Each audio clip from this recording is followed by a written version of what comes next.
노인체육론 과목은 노인스포츠 지도사 구술시험에서 출제됩니다. 노인스포츠 지도사 필수 과목이기도 합니다. 구술시험을 준비하는 분에게도 도움이 되도록 설명하겠습니다. 필기시험에서 암기할 부분이 있지만 고득점 합격이 가능합니다. 암기할 부분은 자세한 설명과 함께 재미있게 진행해 보겠습니다. 고득점 합격 방법은 본 영상을 중간에 멈추지 않고 끝까지 보시면 무릎을 치며 바로 이것이구나 하고 동의하게 될 것입니다. 노인체육론은 기출문제 범위에서 반복적으로 출제되고 있습니다. 그래서 기출문제 분석이 무엇보다 중요한데요. 기출문제가 처음 공개된 2015년부터 2024년까지 총 10년치 기출문제를 모두 분석해서 자주 출제되는 기출문제에 대한 요약자료를 제공합니다. 본 영상에 특별한 꿀팁 정보가 많이 포함되어 있는데요. 끝까지 보셔야 내용이 완성되며 안 보면 후회할 꿀팁 정보도 중간에 계속 제공하겠습니다. 가장 중요한 정보는 끝까지 보셔야 모두 알 수 있어요. 노인스포츠 지도사 시험 관련 영상을 계속 제작하고 있는데요. 매년 시험 문제를 반영하여 추가로 제작하고 있습니다. 저는 보디빌딩 생활 스포츠 지도사, 골프 생활 스포츠 지도사 이성몽입니다. 질문이나 의견은 댓글 남겨주시고요. 본 영상에 달린 댓글에 모두 답변 드리겠습니다. 중간에 멈추면 본 영상을 다시 찾기 어렵거든요. 일단 구독과 좋아요 누르면 다시 쉽게 찾을 수 있어요. 아시죠? 참고 자료를 외우기 쉽게 제 나름대로 다시 편집했습니다. 가능한 암기하기 쉽고 초보나 비전공자도 이해하기 쉽도록 재편집하였습니다. 암기를 위해 과장된 표현이 일부 있습니다. 반복해서 들으면 핵심 파악에 많은 도움이 될 것입니다. 지금부터 설명하는 내용은 크몽 전자책에 모두 포함되어 있는데요. 크몽 전자책 다운로드 링크는 첫 번째 고정 댓글에 있어요. 아시죠? 전자책은 휴대성이 좋고 편리해요. 스마트폰, 태블릿, PC에서 볼 수 있고 인쇄도 가능해요. 확대해서 볼 수 있고 형광펜, 중요 표시, 메모도 할 수 있어요. 크몽 전자책을 다운로드하면 총 10개 과목이 함께 있는데요. 5과목 선택 방법에 대해 핵심만 짧게 안내해 보겠습니다. 자세한 안내는 별도 영상으로 제공하겠습니다. 생활 스포츠 지도사 필기시험은 7과목 중에서 5과목을 선택하게 되는데요. 대부분 한국체육사, 윤리, 사회학, 교육학, 심리학을 선택하고 있어요. 운동역학에서 고득점하는 경우도 있는데요. 별도로 설명드리겠습니다. 시험 접수를 생활 스포츠 지도사가 아니고 유소년이나 노인, 장애인 스포츠 지도사를 선택한 경우는 해당 과목 이외에 4과목을 선택하게 됩니다. 생활 스포츠 지도사에 합격하면 그 다음 해에 유소년과 노인 종목을 응시하게 되는데요. 구술시험만 보면 되기 때문에 모두 합격하면 총 3개의 자격증을 받게 됩니다. 유소년이나 노인으로 합격해도 그 다음 해에 생활 스포츠 지도사와 나머지 종목을 응시합니다. 구술시험만 보면 되기 때문에 이렇게 해도 결국 총 3개의 자격증을 받게 됩니다. 구술시험 관련 핵심 안내입니다. 유소년과 노인 종목을 응시하는 경우는 구술시험에서 유아체육론과 노인체육론 내용이 출제됩니다. 그래서 유아체육론과 노인체육론은 필기시험을 안 보더라도 알아야 합니다. 추가적으로 꿀팁 하나 알려드립니다. 생활 스포츠 지도사 합격한 다음에 유소년과 노인을 응시하는 경우가 많지만 장애인 스포츠 지도사까지 함께 응시할 수 있습니다. 다만 장애인 스포츠 지도사에 응시하려면 특수체육론 한 과목을 필기시험으로 추가 응시해야 합니다. 그래서 생활이든 유소년이든 노인이든 아무거나 빨리 합격하면 그 다음에 장애인 스포츠 지도사까지 총 4개의 자격증을 취득할 수 있습니다. 해당 내용은 별도 영상으로 자세히 안내하도록 하겠습니다. 오늘의 결론은 시험 보는 7과목 외에 나머지 3개 과목도 함께 알면 좋습니다. 지금 영상을 보시는 분이 여자분이거나 남자분일 텐데요. 아이 잘 키우려면 유아체육론 공부하는 것이 매우 중요합니다. 지금 영상을 보는 모든 분은 노인이 되는데요. 노인체육론에서 노인 건강에 대한 정보도 알면 좋습니다. 스포츠 지도하려면 운동생리학과 운동역학도 알아야 합니다. 전자책에 포함된 10개 과목의 설명 영상은 유튜브 영상으로 모두 제공합니다. 보디빌딩 응시하는 분은 잠시 집중해 주시고요. 제가 보디빌딩 구술시험 전자책 분야에서 3년 연속 판매 1등인데요.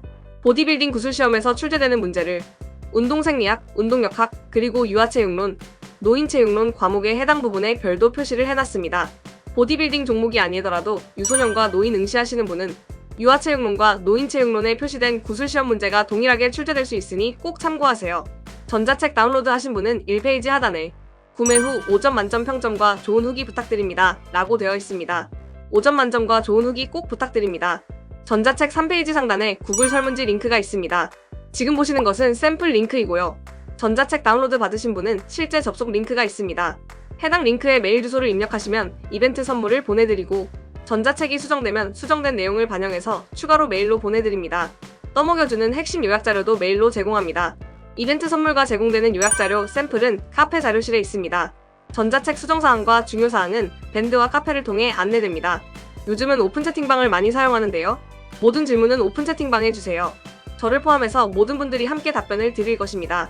오픈 채팅방 주소는 밴드와 카페를 통해 안내됩니다. 노인체육론 기출문제 요약자료 설명은 지금 시작합니다. 반복해서 들으실 분은 지금부터 반복해서 들으면 됩니다.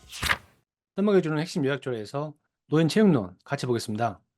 2015년부터 총 10년치 기출문제가 모두 다 있습니다. 참고하세요.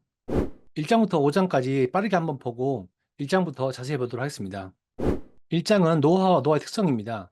전체 10년치 중에서 최근 4년치를 봤더니 출제 빈도가 23.75%이고요. 노화의 개념, 노화 이론, 노화에 따른 변화 관련 분야에서 반복적으로 출제되고 있습니다. 노화의 개념에서는 노화, 노인, 성공적 노화, 고령화 사회 부분인데요. 잠시 후에 자세히 보도록 하겠습니다. 노화의 특징도 출제 많이 되고 있는데요. 노화의 특징과 인지기능, 쇠퇴성, 기타 세부적인 사항들 잠시 후에 자세히 보도록 하겠습니다. 연령 지표에서 연대의적 연령, 기능적 연령에서요. 우리 신체 나이, 사회적 나이 이런 부분이 있는데요. 잠시 후에 자세히 보도록 하겠습니다. 기대 수명과 건강 수명, 평균 수명까지 차이점에 대해서 잠시 후에 자세히 보도록 하겠습니다. 생물학적 노화 이론에 대해서 출제 많이 되고 있는데요. 제가 두 개로 분리해 봤고요. 첫 번째는 유전적 이론, 손상 이론, 점진적 불균형 관련해서 잠시 후에 자세히 보도록 하겠습니다. 생물학적 노화 이론 두 번째로 교차 결합 이론, 사용 마모 이론, 신체적 변이, 면역 반응 이론 잠시 후에 자세히 보도록 하겠습니다. 심리학적 노화 이론도 제가 두 개로 나눴는데요. 에릭슨의 심리사회적 단계 이론은 연령별로 분류한 부분이 있거든요. 이 부분이 첫 번째이고요. 심리학적 노화 이론 두 번째는 학자들을 정리했습니다. 하비거스트, 발테스와 발테스 부부입니다. 에릭슨에 대해서 잠시 후에 자세히 보도록 하겠습니다.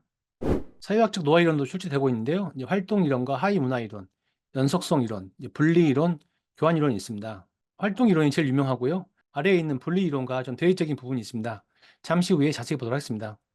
노화에 따른 신체적, 심리적, 사회적인 변화가 있는데요. 어떤 변화가 있는지 세부적으로 자세히 보도록 하겠습니다. 노화에 따른 생리적 변화가 출제가 더 많이 되고 있는데요. 좋은 면과 안 좋은 면이 있어요. 어떻게 되는지 잠시 후에 자세히 보도록 하겠습니다. 2장 노인의 운동 효과에서는요. 최근 4년간 출제 빈도가 10%입니다. 노인의 운동에 따른 효과 관련 분야에서 반복적으로 출제되고 있습니다.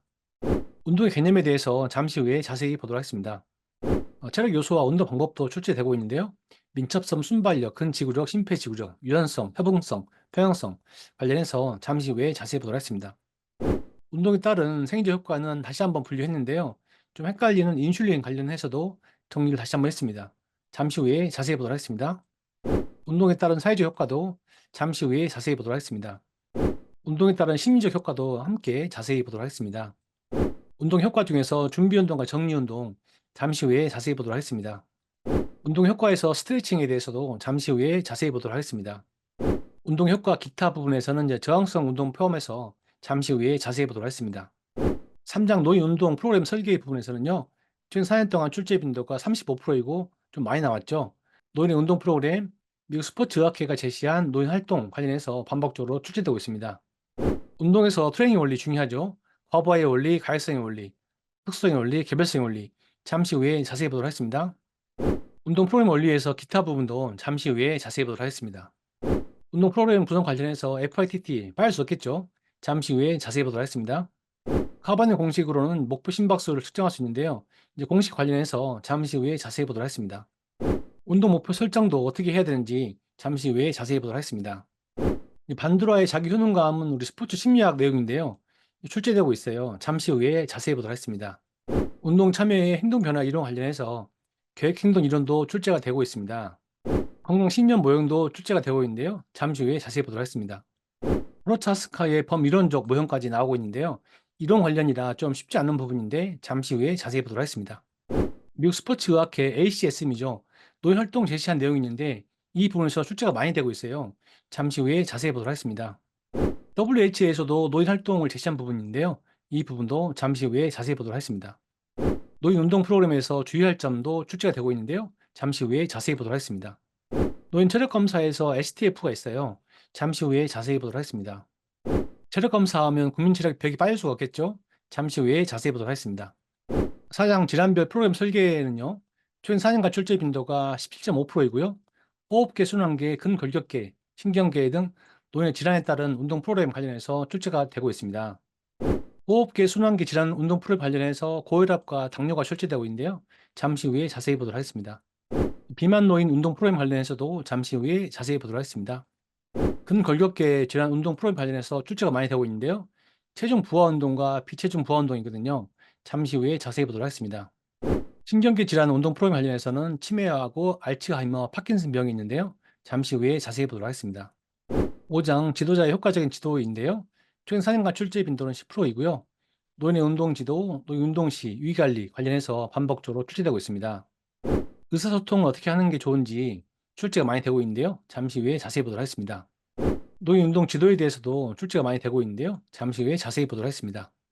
노인 운동 시 위기 관리에 대해서도 출제가 많이 되고 있어요. 응급처치 관련해서 잠시 후에 자세히 보도록 하겠습니다. 여기가 5장의 마지막입니다. 1장 노화와 노화의 특성을 보겠습니다. 최근 10년치 중에서 최근 4년치 출제 빈도를 봤더니 23.75%가 출제되고 있고요. 노화의 개념, 노화 이론, 노화에 따른 변화 이런 부분에서 반복적으로 출제되고 있습니다. 노화의 개념에서 출제된 네 문제 같이 보겠습니다. 노화, 노인이라는 것은 65세 이상이고요. 대부분의 사람들이 겪는 신체 기능의 점진적인 감퇴를 수반합니다. 성공적 노화는 신체적, 인지적 기능뿐만 아니라 사회적 역할과 생산 활동 등에서 적극적으로 참여하는 것입니다. 나이로 평가하는 게 아니고 노화의 질적인 측면을 강조하고 있습니다. 고령화 사회 분류를 보면은 65세 이상 인구인데요. 7에서 14% 미만은 이제 고령화이고요. 14%에서 20% 미만은 이제 고령 사회이고 20% 이상은 초고령 사회입니다. 우리나라는 현재 20% 이상 초고령 사회입니다. 참고하세요. 이 문제 보시면 노화에 대한 설명으로 옳은 것은 2번이었습니다. 노화는 대부분의 사람들이 겪는 신체 기능의 점진적 감퇴를 수반한다고 위에서 말씀드렸죠. 대부분 사람들이 겪는 신체 기능의 점진적 감퇴를 수반한다. 그래서 옳은 것은 2번입니다. 참고하세요. 다음 문제 보시면 노인과 관련된 설명 중 바른 것은 3번이었습니다. 성공적 노화란 신체 인지적 기능뿐만 아니라 사회적 역할과 생산 활동 등에 적극적으로 참여하는 것을 말한다고 위에서 성공적 노화할 때 말씀드렸습니다. 이런 적극적인 참여 부분이 성공적 노화입니다. 바른 것은 3번입니다. 참고하세요. 다음 문제 보시면 우리나라 인구 변화에 대한 설명으로 옳지 않은 것은 1번이었습니다. 저출산으로 고령화가 감소하고 있다. 감소 아니고 증가죠. 고령화가 이제 증가하고 있다고 말씀드렸습니다. 참고적으로 2번 보시면은 현재 우리나라 인구가 이제 고령 사회다는 출제된 2020년에 만들었는데 지금은 초고령 사회인 거죠. 밑에 보시면은 2024년 10월 24일 발표에 따르면은 초고령 사회로 진입했다고 행정안전부에서 보도자를 냈고요. 12월 23일 날 초과됐다고 공식적으로 24일 날 발표했습니다. 그래서 우리나라는 2024년도 12월부터 65세 이상이 20%가 초과된 초고령 사회입니다. 참고하세요. 다음 문제는 노인 인구 증가와 관련된 설명으로 옳은 것은 2번이었습니다. 노인 부양비와 의료비 증가로 사회적 문제가 발생한다. 맞는 말이죠. 그래서 옳은 것은 2번입니다. 참고하세요. 노의 개념에 대해서 요약표하고 기출문제 같이 봤습니다. 또 나오면 맞출 수 있겠죠? 다음 보겠습니다. 노화의 특징 관련해서 출제된 5문제 같이 보겠습니다. 노화의 특징은 신체 기능의 감퇴죠. 쇠퇴. 노화로 인한 변화는 점진적이고 보편적입니다. 감퇴나 쇠퇴는 맞는 말이고 발달 종료라든가 발달된다 이런 말은 틀린 말입니다. 환경적 요인을 배제한 내재적 요인에 의해서 발생하고요. 생물학적, 심리적, 사회적 노화는 계속 진행되고 개인차는 좀 있습니다. 생활 습관이나 삶의 태도가 중요한 요인이 됩니다.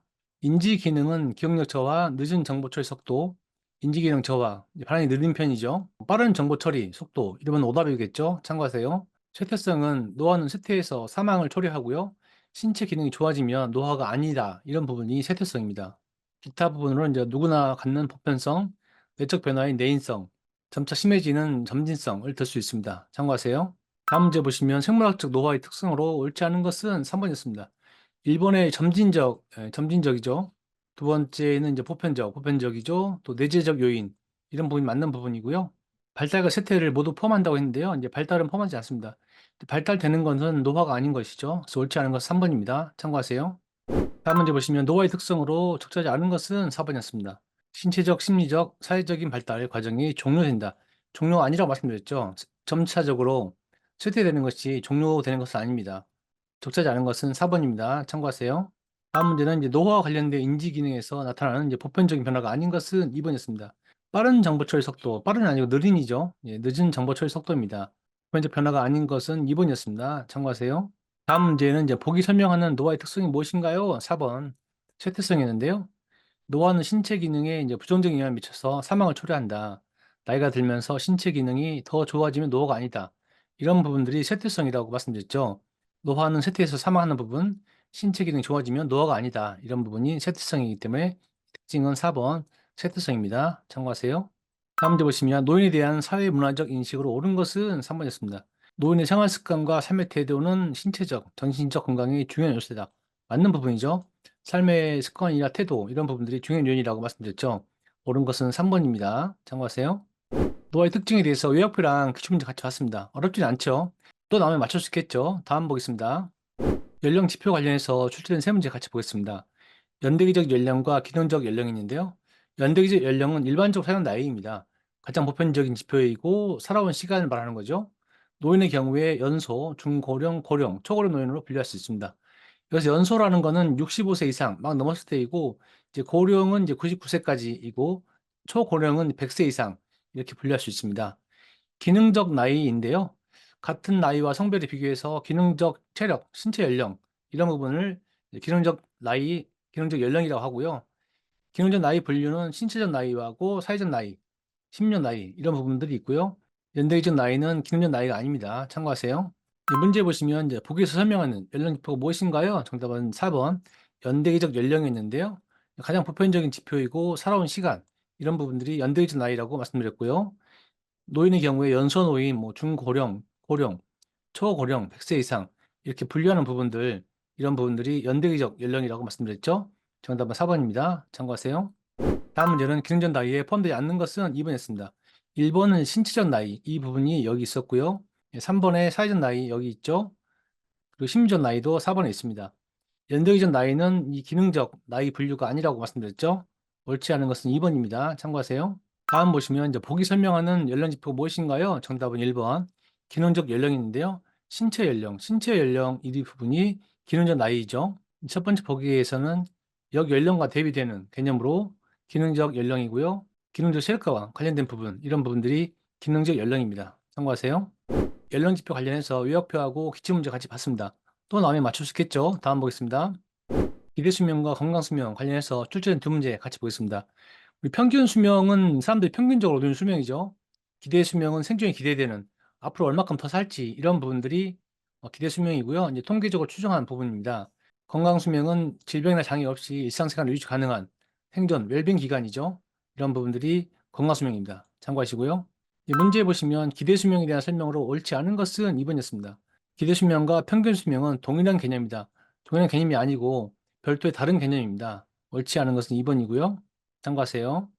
다음 문제는 건강 수명에 대한 설명으로 적절히 않은 것은 3번이었습니다. 1번 보시면 일상적인 기능 유지하는 기간, 이 부분이 건강 수명 맞는 부분이고요. 두 번째도 장애 없이 생존한 기간, 이런 부분들이 건강 수명 맞는 부분이고, 4번도 뭐 기능적 웰빙을 유지하는 이런 부분들이 건강 수명입니다. 세 개 다 건강 수명이고요.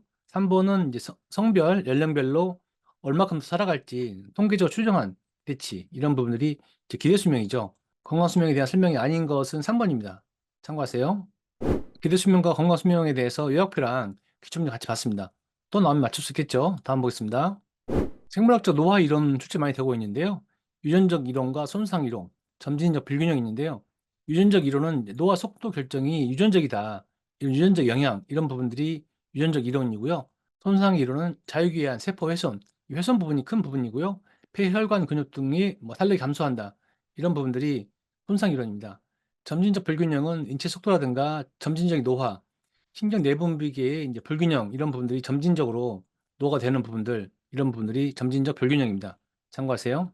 다음 문제 보시면 노화와 관련된 생물학적 이론이 아닌 것은 4번이었습니다. 4번의 교환 이론은 이제 사회학적 이론이고요. 유전적 이론과 손상 이론, 점진적 불균형 이론 이런 부분들 세 개는 생물학적 노화 이론입니다. 나머지는 사회학적 이론인데요. 참고하세요. 다음 문제 보시면 신체 내부의 노화 속도를 결정하는 데 있어서 생물학적 이론과 관련이 없는 것은 1번이었습니다. 노화의 욕구 단계 이론, 심리적 이론인데요. 이 부분도 뒤에서 나오고요. 노화의 유전적인 부분들, 점진적 불균형인 부분들, 손상 부분들 이런 부분들은 생물학적 이론입니다. 참고하세요.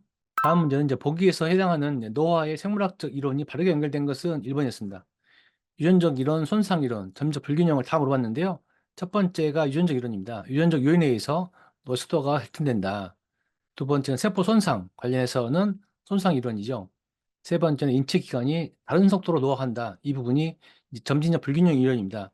정답은 유전적 이론, 손상 이론, 점진적 불균형 이론이었습니다. 참고하세요. 다음 문제는 이제 보기 설명하는 이론이 무엇인가요? 2번 손상 이론이었는데요.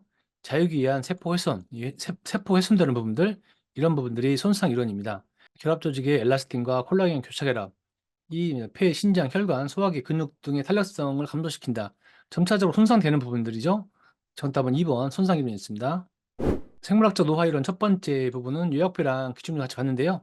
또 나오면 맞출 수 있겠죠. 다음 보겠습니다. 생물학적 노화 이론이 많이 있는데요. 두 번째로 좀 나눠봤습니다. 두 번째는 이제 교차결합 이론, 사용마모 이론, 신체적 변이, 면역 반응 이론이 있는데요. 교차결합 이론은 이제 분자들이 서로 엉켜서 조직의 탄성을 잃고 그 세포 내외부로 영양소와 화학적 물질을 교환을 방해하는 현상, 이런 부분들이 교차결합 이론이고요. 사용마모 이론은 신체 기관도 기계처럼 오래 사용하면 기능이 약화되고 정지되는 것처럼 점진적으로 퇴화되는 현상, 이런 부분이 사용마모 이론이고요. 신체적 변이는 세포가 상처를 받아 변하고 변이된 세포가 축적되어서 노화된다. 이런 부분이 신체적 변이입니다. 면역 반응 이론은 항체의 이물질에 대한 식별 능력이 저하되고 이물질이 계속 체내에 있으면서 부작용을 일으켜서 노화를 촉진한다. 이런 이론이 면역 반응 이론입니다. 참고하세요. 다음 문제 보시면 이제 보기는 생물학적 노화 이론인데요. 다음에 들어갈 용어로 바른 것은 2번이었습니다. 교차 결합 이론과 사용 마모 이론 두 개를 물어봤는데요. 첫 번째에 있는 교차 결합 이론은 이제 분자들 서로 엉켜서 조직의 탄력성을 잃고 세포 내외부로 영양소와 화학적 전달 물질을 방해하는 현상, 이런 부분들이 교차 결합 이론이라고 말씀드렸죠. 니은은 사용 마모 이론인데요. 신체 기관도 기계처럼 오래 사용하면 기능이 약화되고 정지되는 것처럼 점진적으로 퇴화되는 현상, 이런 부분이 사용 마모 이론이라고 말씀드렸죠. 정답은 교차 결합 이론, 사용 마모 이론입니다. 참고하시고요. 다음 문제는 이제 보기 설명하는 노화 이론이 무엇인가요? 4번 면역 반응 이론이었는데요. 항체 이물질에 대한 식별 능력이 저하되고 이물질이 체내에 계속 있으면서 부작용을 일으켜서 노화를 촉진한다. 이 부분이 면역 반응 이론이라고, 항체 이물질에 대한 식별 능력 저하, 이물질이 체내에 계속 있으면서 부작용, 이런 부분들이 노화 촉진 일으킨다. 이 부분이 면역 반응 이론 4번이었습니다. 참고하세요. 생물학적 노화 이론 두 번째에 대해서 요약표랑 기출문제 같이 봤습니다. 또 나오면 맞출 수 있겠죠? 다음 보겠습니다. 심리학적 노화 이론 첫 번째로 에릭슨이 발표한 심리사회적 단계론 보겠습니다. 출제 좀 많이 되고 있고요. 에릭슨이 이렇게 분류를 했어요. 연령별로. 0에서 1세에는 단계는 신뢰 대 불신인데 긍정적일 때는 어떤 부분이고 부정적인 어떤 부분이다. 이렇게 됐고요. 노인 체육론에서는 아랫부분이 좀 많이 나오는데요. 젊은 성인은 단계가 친분 대 고독인데 긍정적일 때는 이제 친구, 연인, 친분 쌓이고 이런 걸 못하면 고독하다. 이렇게 분류를 했고, 중년 성인은 생산적 대 정체가 발달 과업인 거죠. 그런데 긍정적일 때는 이제 가족 부양과 일, 이런 부분이 생산적이고 못하면 정체된다. 이런 부분들이 중년 성인이고요. 노년기는 이제 발달 과업이 자아 주체적 대 절망 부분인데요. 긍정적일 때는 이제 자부심, 만족, 삶의 뭐 죽음, 위험을 생각하는 긍정적인 부분이 있고요. 이제 부정적 단계에서는 달성과 후회, 절망, 좌절감, 이런 부분들이 노년기입니다. 정리해보면은 우리 연령 0에서 1세는 신뢰 대 불신이고 1에서 3세는 자율 대 수치 회의 단계이고요. 3에서 5세의 발달 과업은 주도 대 죄책감, 12세까지는 역량 대 열등감, 13세에서 18세 청소년기죠. 이제 독자성 대 역할 혼동 부분이 있고, 젊은 성인은 친분 대 고독 단계이고, 중년 성인은 생산적 대 정체 단계, 노년기에서 발달 과업은 자아 주체성 대 절망 부분인데요. 어떻게 하면 좋을까 생각해 봤는데요. 마지막 부분만 좀 정리해 보면은 친생아 해가지고 친분, 친분 대 고독 부분과 생산적 대 정체된 부분들, 자아 주체성 대 절망 부분들에 대해서 젊은 성인, 중년 성인, 노년기 순서로 정리해 봤습니다. 우리 친생아, 절망, 이렇게 친생아, 절망, 이렇게 오면 어떨까요? 참고하세요. 다음 문제 보시면 에릭슨의 심리사회 발달 단계에 대해서 옳은 것은 4번이었습니다. 4번의 노년기에 대해서는 단계가 자아 주체성 대 절망 맞죠? 긍정적 결과도 자부심 만족감이 맞는 부분이고요. 그 4번이 맞는 건데 나머지는 이제 단계 이런 분들이 맞지 않습니다. 밑에 보시면 13세, 18세 부분은 독자성 대 역할 혼돈이죠. 이렇게 틀리고, 젊은 성인은 이제 친분 대 고독이지 않습니까? 밑에 있는 부분이고, 중년 성인은 생산적 대 정체 이 부분이기 때문에 서로 안 맞기 때문에 틀린 부분입니다. 참고하세요. 다음 문제 보시면 에릭슨의 심리사회적 단계로 옳게 나열된 것은 연령층과 순서였는데요. 정답은 2번이었습니다. 친분대 고독, 생산적 대 정체, 자아 주체성 대 절망. 제가 위에서 친생아, 절망 이렇게 요약했는데요. 예, 친생아, 절망 이렇게 순서적으로 맞는 부분입니다. 참고하세요. 다음 문제는 이제 보기 설명하는 에릭슨의 심리사회적 발달 단계가 무엇인가요? 4번. 자아 주체성 대 절망. 노년기 마지막 분인데요. 자부심과 만족을 느끼면서 자신 삶을 되돌아볼 수 있으며 죽음을 위험 있게 받아들인다. 이 부분이 자아 주체성 대 절망 맞는 부분이죠. 삶에서 달성해야 하는 것들을 달성하지 못했다고 느끼면서 삶의 종말이 다가오는 것에 대해서 좌절감을 느낀다. 이 부분도 이제 부정적인 단계에 대한 부분입니다. 그래서 자아 주체성 대 절망, 이 노년기 맞습니다. 정답은 4번입니다. 참고하세요. 다음 문제는 에릭슨의 심리사회적 이론에서 기술한 각 연령대별 발달각으로 옳은 것은 정답 1번이었습니다. 좀 어렵게 나왔는데요. 0에서 1세의 신뢰 불신. 이 부분이 맞는 부분입니다. 그래서 나머지 부분이 다 틀려요. 13에서 18세가 영양, 열등감이라고 했는데 이 부분은 6에서 12세이기 때문에 틀린 부분이고 중년 성인기가 친분 고독이라고 했는데 이 부분이 젊은 성인이죠. 틀린 부분이고 노년기는 자아 주체성 대 절망이죠. 다 틀린 부분이어서 정답 1번입니다. 참고하세요. 심리학적 노화 이론에서 에릭슨의 심리사회적 단계는 이 표를 다 외워야지 맞출 수 있는 부분이기 때문에 좀 쉽지 않은 부분이었습니다. 그래서 일단은 마지막 세 개만 좀 외워가지고 요거 가지고 정답을 맞추면 좋겠습니다. 또 나오면 맞출 수 있겠죠? 다음 보겠습니다. 심리학적 노화 이론 두 번째로 출제된 네 문제 같이 보겠습니다. 이 부분은 학자 이름이기 때문에 좀 어렵습니다. 하비거스트 학자는 이제 발달 과업에서 노년기의 과업을 6단계로 구분했는데 배우자의 죽음, 은퇴와 수익 감소, 근력 감소와 건강 약화 이 부분이 있고요. 사회적 역할 적응, 동년배 집단 관계 강화, 이제 물리적 환경 조성 이 부분을 하비거스트가 정리했습니다. 이제 발테스와 발테스는 부부예요. 이름이 똑같은데 보상에 수반된 선택적 적정한 모델을 제시했습니다. 성공적 노화는 신체적, 정신적, 사회적 손실에 대한 적응력 관련이고요. 기능적 능력의 향상을 통해서 노화로 인한 손실을 보완할 수 있는 도움을 준다. 이런 부분이 있고요. 에릭슨은 심리사회 발달 이론을 방금 앞에 했던 부분입니다. 우리 에릭슨의 마지막 단계 자아 주체성 대 절망 부분에서 긍정적인 부분이 자부심과 만족, 자신 삶을 되돌아보면서 죽음을 위험 있게 인정하는 부분들이 있고요. 이제 부정적인 측면에서는 삶에서 달성하지 못했다고 느끼면서 삶의 종말과 좌절감, 절망 이런 부분도 있었죠. 참고하세요. 다음 문제도 좀 어렵게 나왔어요. 하비거스트의 발달 과업 이론에서 노년기의 과업으로 적절히 않은 것은 3번이었습니다. 선호하는 사회적 모임에 대한 적응, 이 부분은 노년기와 관련이 없었고요. 배우자의 죽음, 이 부분이 있었죠. 은퇴와 수익 감소도 있었고, 이제 근력 감소와 건강 약화, 이 부분이 있었는데, 하비거스트를 다 알아야지 맞출 수 있는 문제여가지고 좀 어렵게 나왔습니다. 정답 3번입니다. 참고하세요. 다음 문제도 좀 어렵습니다. 이제 보기 설명하는 노화와 관련된 심리학적 관점은 정답 4번이었는데요. 보상에 수반된 선택적 적정한 모델. 이 부분이 발테스와 발테스, 이 독일 부부가 얘기한 부분인데 이 두 개를 물어봤어요. 성적 노화는 신체적, 정신적, 사회적 손실에 대한 적응력과 관련이 있다. 이 부분이었고요. 기능적 능력의 향상에 통해 노화로 인한 손실을 보완한다. 이 부분이 두 번째 있습니다. 이게 어떤 것이냐? 보상에 수반된 선택적, 적정한 모델. 이걸 물어봤습니다. 와, 어렵다. 그죠? 네. 정답은 3번이었습니다. 다음 문제도 좀 어렵습니다. 이제 보기 설명하는 노화 관련된 이론 관련인데, 자, 정답은 4번이었고요. 자, 에릭슨과 발테스, 발테스를 다 알아야 맞출 수 있는 문제인데요. 기억 보시면 자부심과 만족을 느끼면서 자신의 삶을 되돌아볼 수 있으며 죽음을 위험 있게 받아들이는 이런 부분들이 에릭슨의 긍정적인 측면이었죠. 삶에서 달성해야 되는 것들을 달성하지 못했다고 느끼면서 삶의 종말이 다가오는 것에 대해서 좌절감을 느낀다. 이 부분도 에릭슨의 이제 부정적인 측면에서 첫 번째는 에릭슨이 맞는 부분이었고요. 두 번째는 성적 노화는 신체적, 정신적, 사회적 손실에 적응하는 노인의 능력 관련이 있다. 기능적 능력을 향상함으로써 노화로 인한 손실을 보완하도록 하는 부분.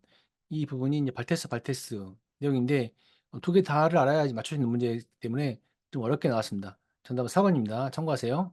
이 다음 문제도 좀 어렵습니다. 보기 설명하는 이론이 무엇인가요? 4번. 발테스의 보상이 수반된 선택적 특정화 이론이었는데요. 85세 마이클 조던이 노화로 인해서 신체 기능 저하돼서 농구를 정말 좀 하기가 좀 어려웠어요. 그래서 농구를 계속 하고 싶은데 풀코트 대신에 하프코트 하고 40분 대신에 20분만 뛰고 이제 동해 연령과 좀 경기하겠다. 이런 부분들은 이제 노화로 인해서 어떤 손실적인 것을 적응해가는 이런 부분이기 때문에 발테스와 발테스의 보상이 수반된 선택적 적정화 이론 이 부분을 묻는 문제였습니다. 정답은 4번입니다. 참고하세요. 심리학적 노화 이론 학자를 물어보는 문제에서 좀 어려웠는데요. 발테스가 좀 많이 나왔고, 에릭슨 앞에 있는 부분이지 않습니까? 이렇게 외워가지고 이 부분 나오면 맞출 수 있겠죠? 다음 보겠습니다. 사회학적 노화 이론 관련해서 출제된 세 문제 같이 보겠습니다. 활동 이론이 제일 유명해요. 그래서 이 부분이 좀 출제가 많이 되고 있었고요. 이제 분리 이론과 대입된 이론으로 노화와 관련돼서 가장 널리 인정되는 이론입니다. 지속적인 활동이 성공적인 노화의 핵심이다. 이 부분이 핵심이고요. 노인 사회활동 참여 정도가 높을수록 생활 만족도가 높아진다. 이런 부분들이 활동 이론입니다. 하위 문화 이론은 이제 공통된 특성을 가진 노인들이 집단 형성하고 빈번한 상호작용을 통해서 그들 특유의 행동 양식을 만드는 부분. 이 부분이 하위 문화 이론이고요. 연속성 이론은 성공적 노화를 이룬 사람들을 보니까 특징이 좀 아래와 같이 연속적인 면이 있더라. 긍정적 건강 습관, 올바른 생활 방식, 좋은 인간관계 이런 부분들이 있다라는 이론이고요. 이제 분리 이론은 활동 이론과 좀 대비되는 이론인데요. 노년기를 자신의 삶에서 분리해서 깊은 성찰로 스스로 만족하자.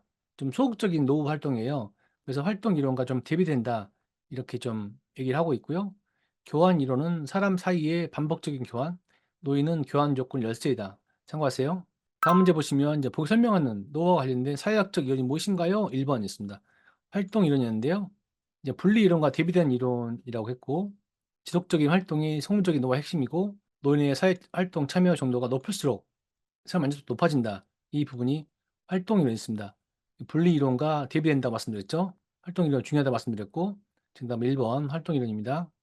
다음 문제는 이제 보기 설명하는 노화와 관련된 사회학적 이론이 무엇인가요? 2번 활동 이론이었습니다. 노화와 관련된 사회학적 이론에서 가장 널리 인정된 이론이 활동 이론이고요. 노인의 사회활동 참여 정도가 높을수록 생활 만족도 높아지는 부분들, 이런 부분들이 활동 이론입니다. 활동 이론에서 지속적인 활동이 성공적 노화 핵심이라고 말씀드렸죠. 정답 2번 활동 이론이었습니다. 참고하세요. 다음 보시면 보기 설명하는 노화와 관련된 사회학적 이론이 무엇인가요? 2번 하이브나 이론이었는데요. 공통된 특성을 가진 노인들이 집단을 형성하고 빈번한 상호작용을 통해서 그들 특유의 행동 양식을 만든다. 이 부분이 하위 문화 이론이라고 위에서 공통된 특성을 가진 노인들이 집단 형성하는 부분들, 빈번한 상호작용을 통해서 그들 특유의 행동 양식을 만드는 부분들, 이런 부분들이 하위 문화 이론입니다. 참고하세요.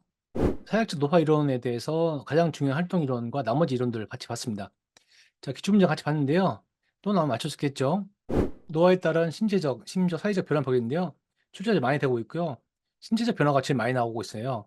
감소하는 부분이랑 증가하는 부분인데, 이제 감소하는 부분은 근세포의 기능 저하, 근육 위축, 키가 줄어들고 불밀도가 감소하는 부분들, 제지방 감소되죠.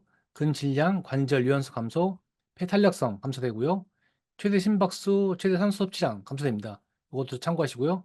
증가되는 부분은 수축결합과 이완결합 증가되고요. 혈관 경직도도 증가되는데 우리 노화되면은 혈관이 좀 막히는 부분이 있어가지고 혈압이 좀 올라가는 부분이 있고 그렇기 때문에 혈관 경직도도 증가되고요. 흉곽 경직성도 증가됩니다. 참고하시고요. 심리적 변화로는 이제 소극적이고 우울증, 의존성, 조심성, 과거 지향성, 소외감, 고독, 그리고 수면장애, 불안감 고조, 사고력 약화, 몰입감 강화가 있습니다. 몰입감 약화되는 부분이 아닙니다. 참고하시고요. 사회적 변화로는 역할 변화, 대인관계 위축, 사회 참여도 감소 이런 부분들이 있습니다. 참고하세요. 문제 보시면 노후로 인한 신체적 변화가 아닌 것은 4번이었습니다. 제지방량은 지속적으로 증가한다.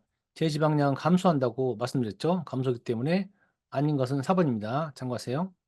다음 문제는 약간 어려운데요. 노화와 관련된 신체적 변화로 옳지 않은 것은 3번이었습니다. 페탈레스성 보시면 감소에서 페탈레스성 감소된다고 했지 않습니까? 그래서 페탈레스성 증가 이 부분 틀린 부분이고 흉곽 경직성은 증가된 부분이 맞습니다. 조금 맞고 이건 틀려가지고 옳지 않은 것은 3번입니다. 참고하세요. 다음 문제는 이제 보기에 들어갈 용어로 맞는 것은 2번이었습니다. 감소, 증가, 감소했는데요. 증가 하나 있었습니다. 노인의 연령은 높아질수록 근육량은 감소하고 최대 심박수도 감소하고 혈관 경직성은 증가하죠.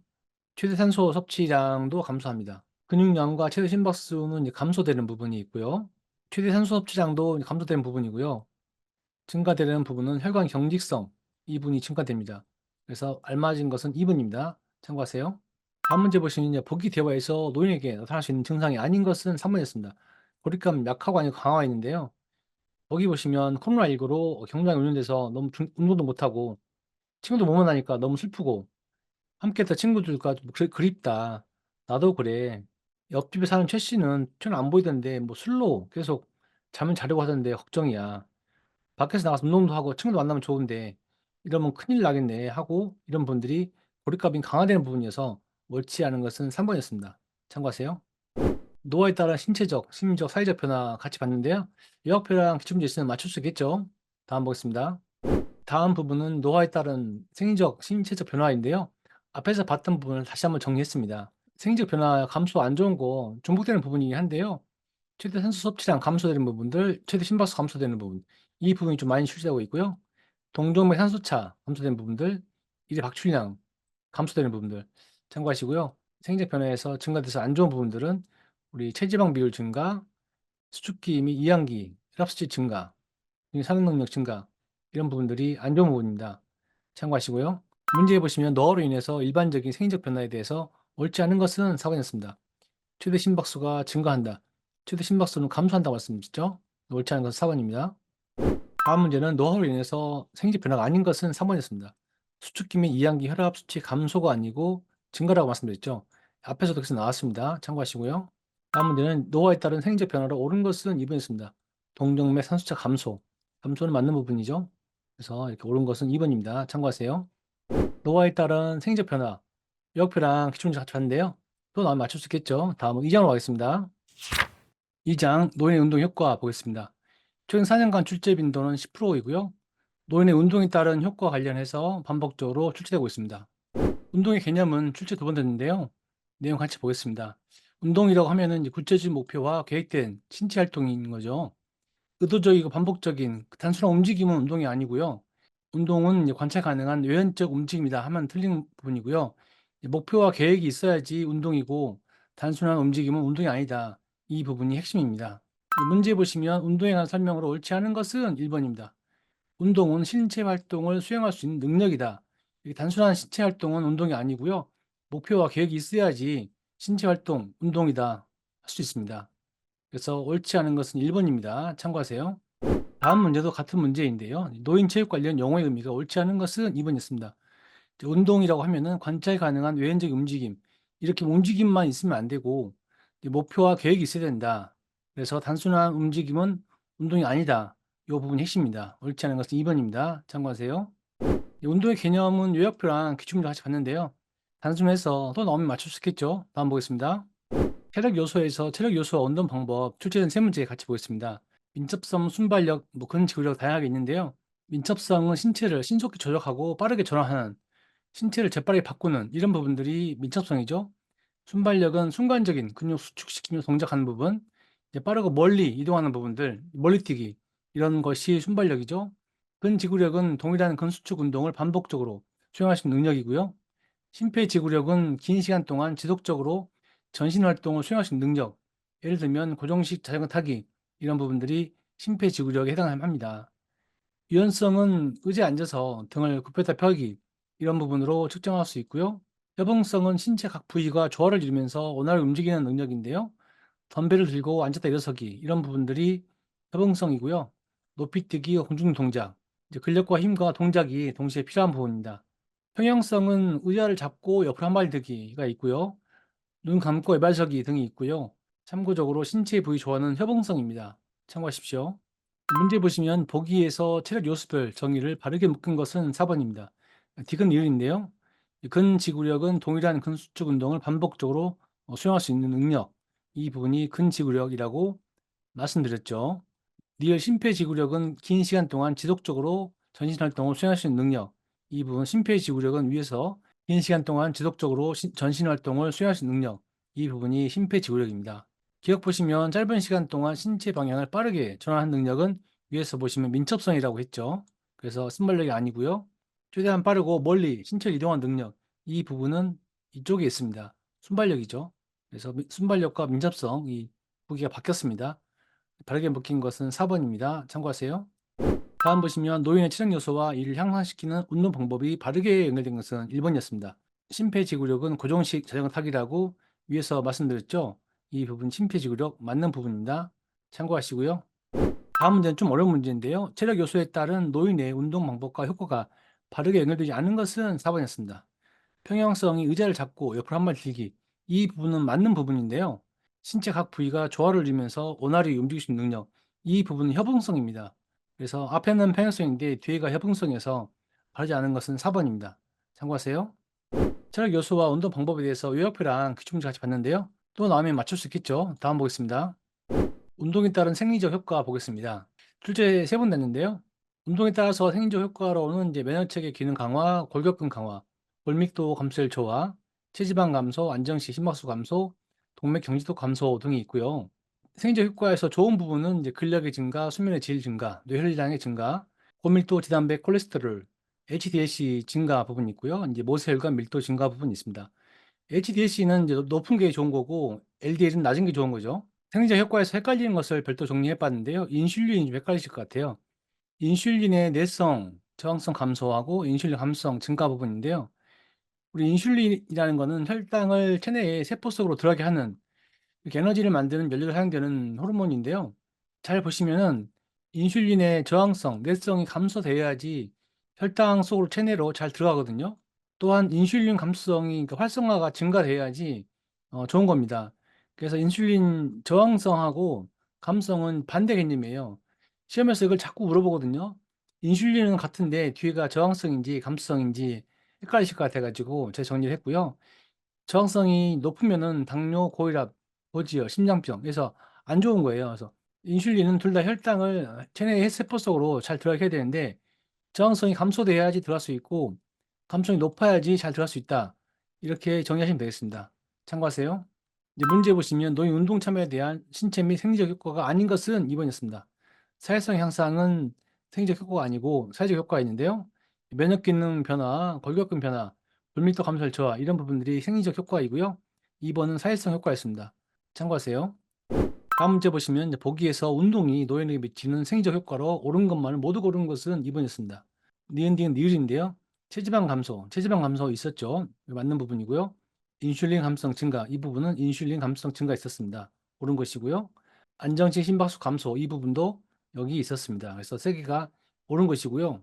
기억 보시면 인슐린 내성 증가가 아니고 인슐린 내성 감소죠. 그래서 틀린 부분이고 미음은 심박수 증가되는데 심박수 감소된다고 했지 않습니까? 틀린 부분이고요. 고밀도 지단백 콜레스테롤 HDL-C는 감소가 아니고 증가죠.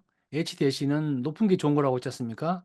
그래서 틀린 부분이고 맞은 것은 니은, 디귿, 니을이었습니다. 참고하세요. 다음 보시면 중강도의 규칙적인 운동이 노인의 건강에 미치는 영향으로 적절한 것은 4번이었습니다. 인슐린 저항성 감소. 저항성이 감소돼야 좋은 거다. 감수성은 높아야 좋은 거고 저항성은 낮아야 좋은 거다고 했죠. 적절한 것은 4번입니다. 참고하세요. 다음 문제 보시면 노인에 대한 유산소성 운동의 이점으로 틀린 것은 2번이었습니다. 동맥 경직도 증가. 동맥 경직도는 감소돼야 좋은 거죠. 운동을 하니까 동맥 경직도가 감소되어서 좋은 부분이니까 증가가 아니고 감소입니다. 틀린 부분 1번입니다. 참고하세요. 운동에 따른 생리적 효과 봤는데요. 요약표랑 기출문제 같이 봤습니다. 또 나오면 맞출 수 있겠죠. 다음 보겠습니다. 운동에 따른 사회적 효과 출제 2번 됐는데요. 사회적 효과는 새로운 우정과 교류 촉진, 역할 유지와 새로운 역할, 세대 간의 교류기 확대, 원만한 인간관계 유지 이런 부분들이 사회적 효과인 부분이죠. 문제에 보시면 노인이 운동 참여를 얻을 수 있는 사회적 효과로 옳지 않은 것은 3번이었습니다. 새로운 운동 기술을 습득한다. 이 부분은 사회적 효과가 아니고 생리적 효과죠. 옳지 않은 것은 3번이고요. 다음 보시면 노인의 운동 참여에 대한 사회적 효과는 2번이었습니다. 원만한 인간관계 유지 이 부분이 사회적 효과가 맞는 부분이고요. 골밀도 유지, 감각과 지각 기능 증가, 운동 기술 습득 이런 부분은 생리적 효과이기 때문에 틀린 부분입니다. 참고하시고요. 사회적 효과에 대해서 요약표랑 기출문제 같이 봤는데요. 또 나오면 맞출 수 있겠죠. 다음 보겠습니다. 운동에 따른 심리적 효과 보겠는데요. 출제 2번 됐고요. 심리적 효과로는 이제 우울증 감소, 심리적 웰빙 향상 이런 부분이 있고요. 스트레스 및 불안 감소, 긍정적인 기분 전환 이런 부분들이 있습니다. 문제 보시면 보기에서 운동이 노인에게 미치는 심리적 효과로 옳은 것만을 모두 고른 것은 3번입니다. 우울증 감소, 심리적 웰빙 향상 이 두 개가 위에 있었죠. 그래서 니은 디귿이 맞는 부분이고요. 운동 기술 습득은 생리적 효과이고 니은 사회적 연결망 확장은 사회적 효과죠. 이 두 개가 아닌 것이고 심리적 효과는 니은 디귿이 맞습니다. 참고하시고요. 다음 보시면 보기에서 노인 운동의 심리적 효과로 해당하는 내용으로 묶인 것은 2번이었습니다. 기억 니을 니을인데요. 스트레스 및 불안 감소 부분이 있죠. 긍정적인 기분 전환 이 부분도 맞는 부분이고 우울증 감소 이 부분도 맞는 부분입니다. 세 개가 맞는 부분이고 사회적 통합은 심리적 효과가 아니고 사회적 효과이고 미음의 신체 기능 향상은 생리적 효과죠. 심리적 효과 맞는 부분은 이제 기억, 니은, 니을 세 개였습니다. 참고하시고요. 심리적 효과에 대해서 요약표랑 기출문제 같이 봤습니다. 또 나오면 맞출 수 있겠죠? 다음 보겠습니다. 운동 효과 관련해서 준비 운동과 정리 운동 출제된 두 문제 같이 보겠습니다. 준비 운동 효과는 다 아시다시피 심장 혈류량, 관절 가동 범위, 운동 수행 능력 증가 부분이 있고요. 협응력 향상 부분이 있고 신체 반응 시간 단축하는 부분이 있고요. 증가하면 틀린 부분이 되겠죠. 폐혈류의 저항을 감소시켜서 폐의 혈액순환을 향상시키는 데 필요하고요. 저항이 증가되면 안 되겠죠. 참고하시고요. 정리운동 효과는 호흡이라든가 체온, 심박수를 활동 전 수준으로 되돌리는 데 도움을 줄 수 있고 정리운동은 혈중 젖산 농도가 높아졌는데 이걸 낮추는 데 도움됩니다. 참고하시고요. 문제 보시면 노인의 준비운동 효과로 옳지 않은 것은 4번이었습니다. 신체 반응 시간 증가가 아니고 단축이 되겠죠. 준비운동을 해서 반응 시간 단축을 해야 되겠습니다. 옳지 않은 것은 4번이고요. 다음 문제 보시면 노인을 위한 준비 및 정리운동의 생리 효과로 설명이 옳지 않은 것은 2번이었습니다. 준비운동은 폐혈류량 저항을 증가시켜서 폐의 혈액순환을 향상시킨다가 아니고 폐혈류의 저항을 감소시키는데 준비운동이 도움이 되겠죠. 준비 운동과 정리 운동에 대해서 요약표하고 기출문제 같이 봤습니다. 또 나오면 맞출 수 있겠죠? 다음 보겠습니다.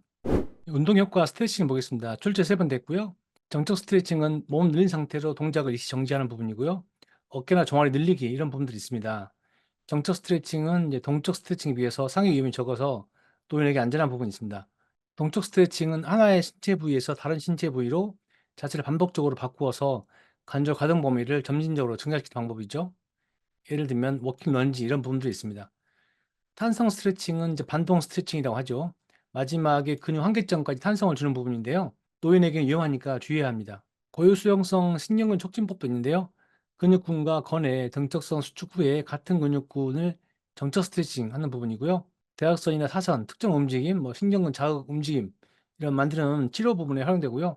물리치료나 필라테스에 활용되는 부분이 있습니다. 참고로 등척성은 관절 움직이는 게 아니고 버티는 부분입니다. 참고하세요. 문제 보시면 노인에게 근골격계 손상 위험이 낮은 스트레칭으로 가장 적절한 것은 2번 정적 스트레칭이었습니다. 정적 스트레칭이 좀 가장 안전하다고 말씀드렸죠. 그래서 가장 안전한 스트레칭은 정적 스트레칭 2번입니다. 참고하세요. 다음은 노인을 위한 스트레칭으로 적절한 것은 3번이었습니다. 정적 스트레칭은 동적 스트레칭에 비해서 상해 위험이 적다라고 위에서 말씀드렸죠. 정적 스트레칭은 동적 스트레칭에 비해서 상해 위험이 적다. 적절한 것은 3번입니다. 참고하세요. 다음 문제 보겠습니다. 보기는 노인의 유연성 운동 형태에 대한 설명인데요. 자, 기억력에 덜 용어로 바르게 나열된 것은 4번이었습니다. 고유수용성 신경근 촉진과 동적 스트레칭인데요.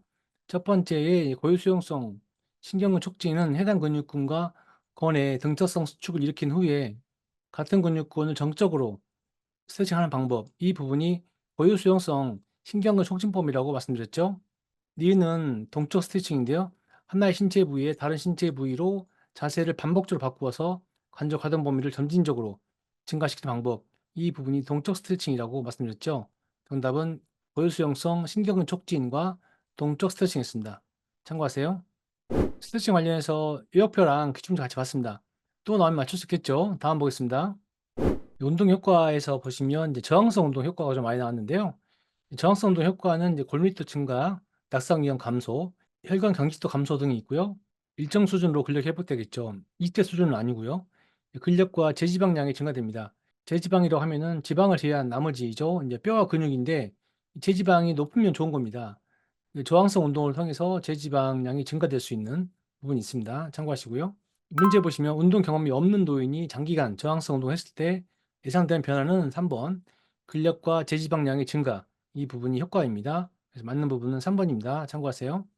다음 문제 보시면 운동 효과에 대한 설명으로 가장 바른 것은 2번이었습니다. 노인에게 저항 운동은 근력을 유지하는 데 도움이 된다. 맞는 부분이죠. 참고하세요. 다음 문제는 노인이 규칙적인 유산소 운동을 통해서 얻을 수 있는 효과로 옳지 않은 것은 3번이었습니다. 복부 지방 감소와 안정시 인슐린 분비의 증가가 아니고 감소 부분입니다. 아래 보시면 유산소 운동할 때 근육이 포도당을 소모하고 혈당이 감소하게 되는데 이때 인슐린 분비도 감소하는 부분이 있거든요. 이렇게 돼서 혈당 조절에 용이한 부분이 있어서 인슐린 분비가 감소돼야 합니다. 옳지 않은 것은 4번입니다. 참고하세요. 다음 문제 보시면 이제 보기는 만성질환 노인의 운동 효과이다. 다음에 들어갈 용어로 맞는 것은 1번이었습니다. 감소, 증가, 감소인데요. 비만 노인의 체지방이 이제 감소하는 부분이 있고요. 근육량은 유지 및 증가되는 부분이 있겠죠. 당뇨 노인의 혈당량이 감소하고 근육의 인슐린 민감성이 증가돼야지 좋은 거라고 했지 않습니까? 인슐린 민감성은 증가하고요. 골다공증 노인의 골밀도는 이제 감소가 개선되고 낙상과 골절이 예방된다. 이 골밀도 감소가 개선돼야 되겠죠. 바른 것은 1번입니다. 참고하시고요. 다음 문제는 노인의 만성 질환에 따른 운동 효과 부분인데요. 적절하지 않은 것은 4번이었습니다. 치매 노인은 기억력이 감소되고 인지력 저하가 개선된다가 아니고 기억력이 감소되는 게 아니고 기억력이 개선돼야 되겠죠. 운동을 하면은 치매 노인의 기억력은 개선된다. 이 부분이 적절하지 않았기 때문에 정답은 4번입니다. 참고하세요. 다음 문제는 노인의 운동 참여로 얻을 수 있는 신체적 이점으로 적절하지 않은 것은 2번이었습니다. 혈관 확장과 말초혈관의 저항성 증가인데요. 이 말초혈관이 저항성이 증가되는 부분이 아니고 저항성이 감소돼서 운동 참여에서 신체적 이점이 있습니다. 적절하지 않은 것은 2번입니다. 참고하세요. 운동 효과 기타 부분에 대해서 같이 요약표랑 기출문제 같이 봤습니다. 또 나오면 맞출 수 있겠죠. 다음은 3장 가겠습니다. 3장 노인 운동 프로그램 설계해 보겠습니다. 최근 4년간 출제 빈도는 35%이고요. 상당히 많은 비율이 출제되고 있습니다. 노인의 운동 프로그램 미국 스포츠의학회 ACSM이 제시한 노인 활동에서 많은 부분이 반복적으로 출제되고 있습니다. 운동에서 우리 트레이닝 원리 있죠? 출제된 네 문제 같이 보겠습니다. 과부하의 원리는 체력 향상을 위해서 더 많은 호와 자극이 필요하다 이런 부분이고요. 가역성의 원리는 운동을 중지하거나 과부하가 발생 안 하면 운동 능력이 빠르게 감소하는 부분이거든요.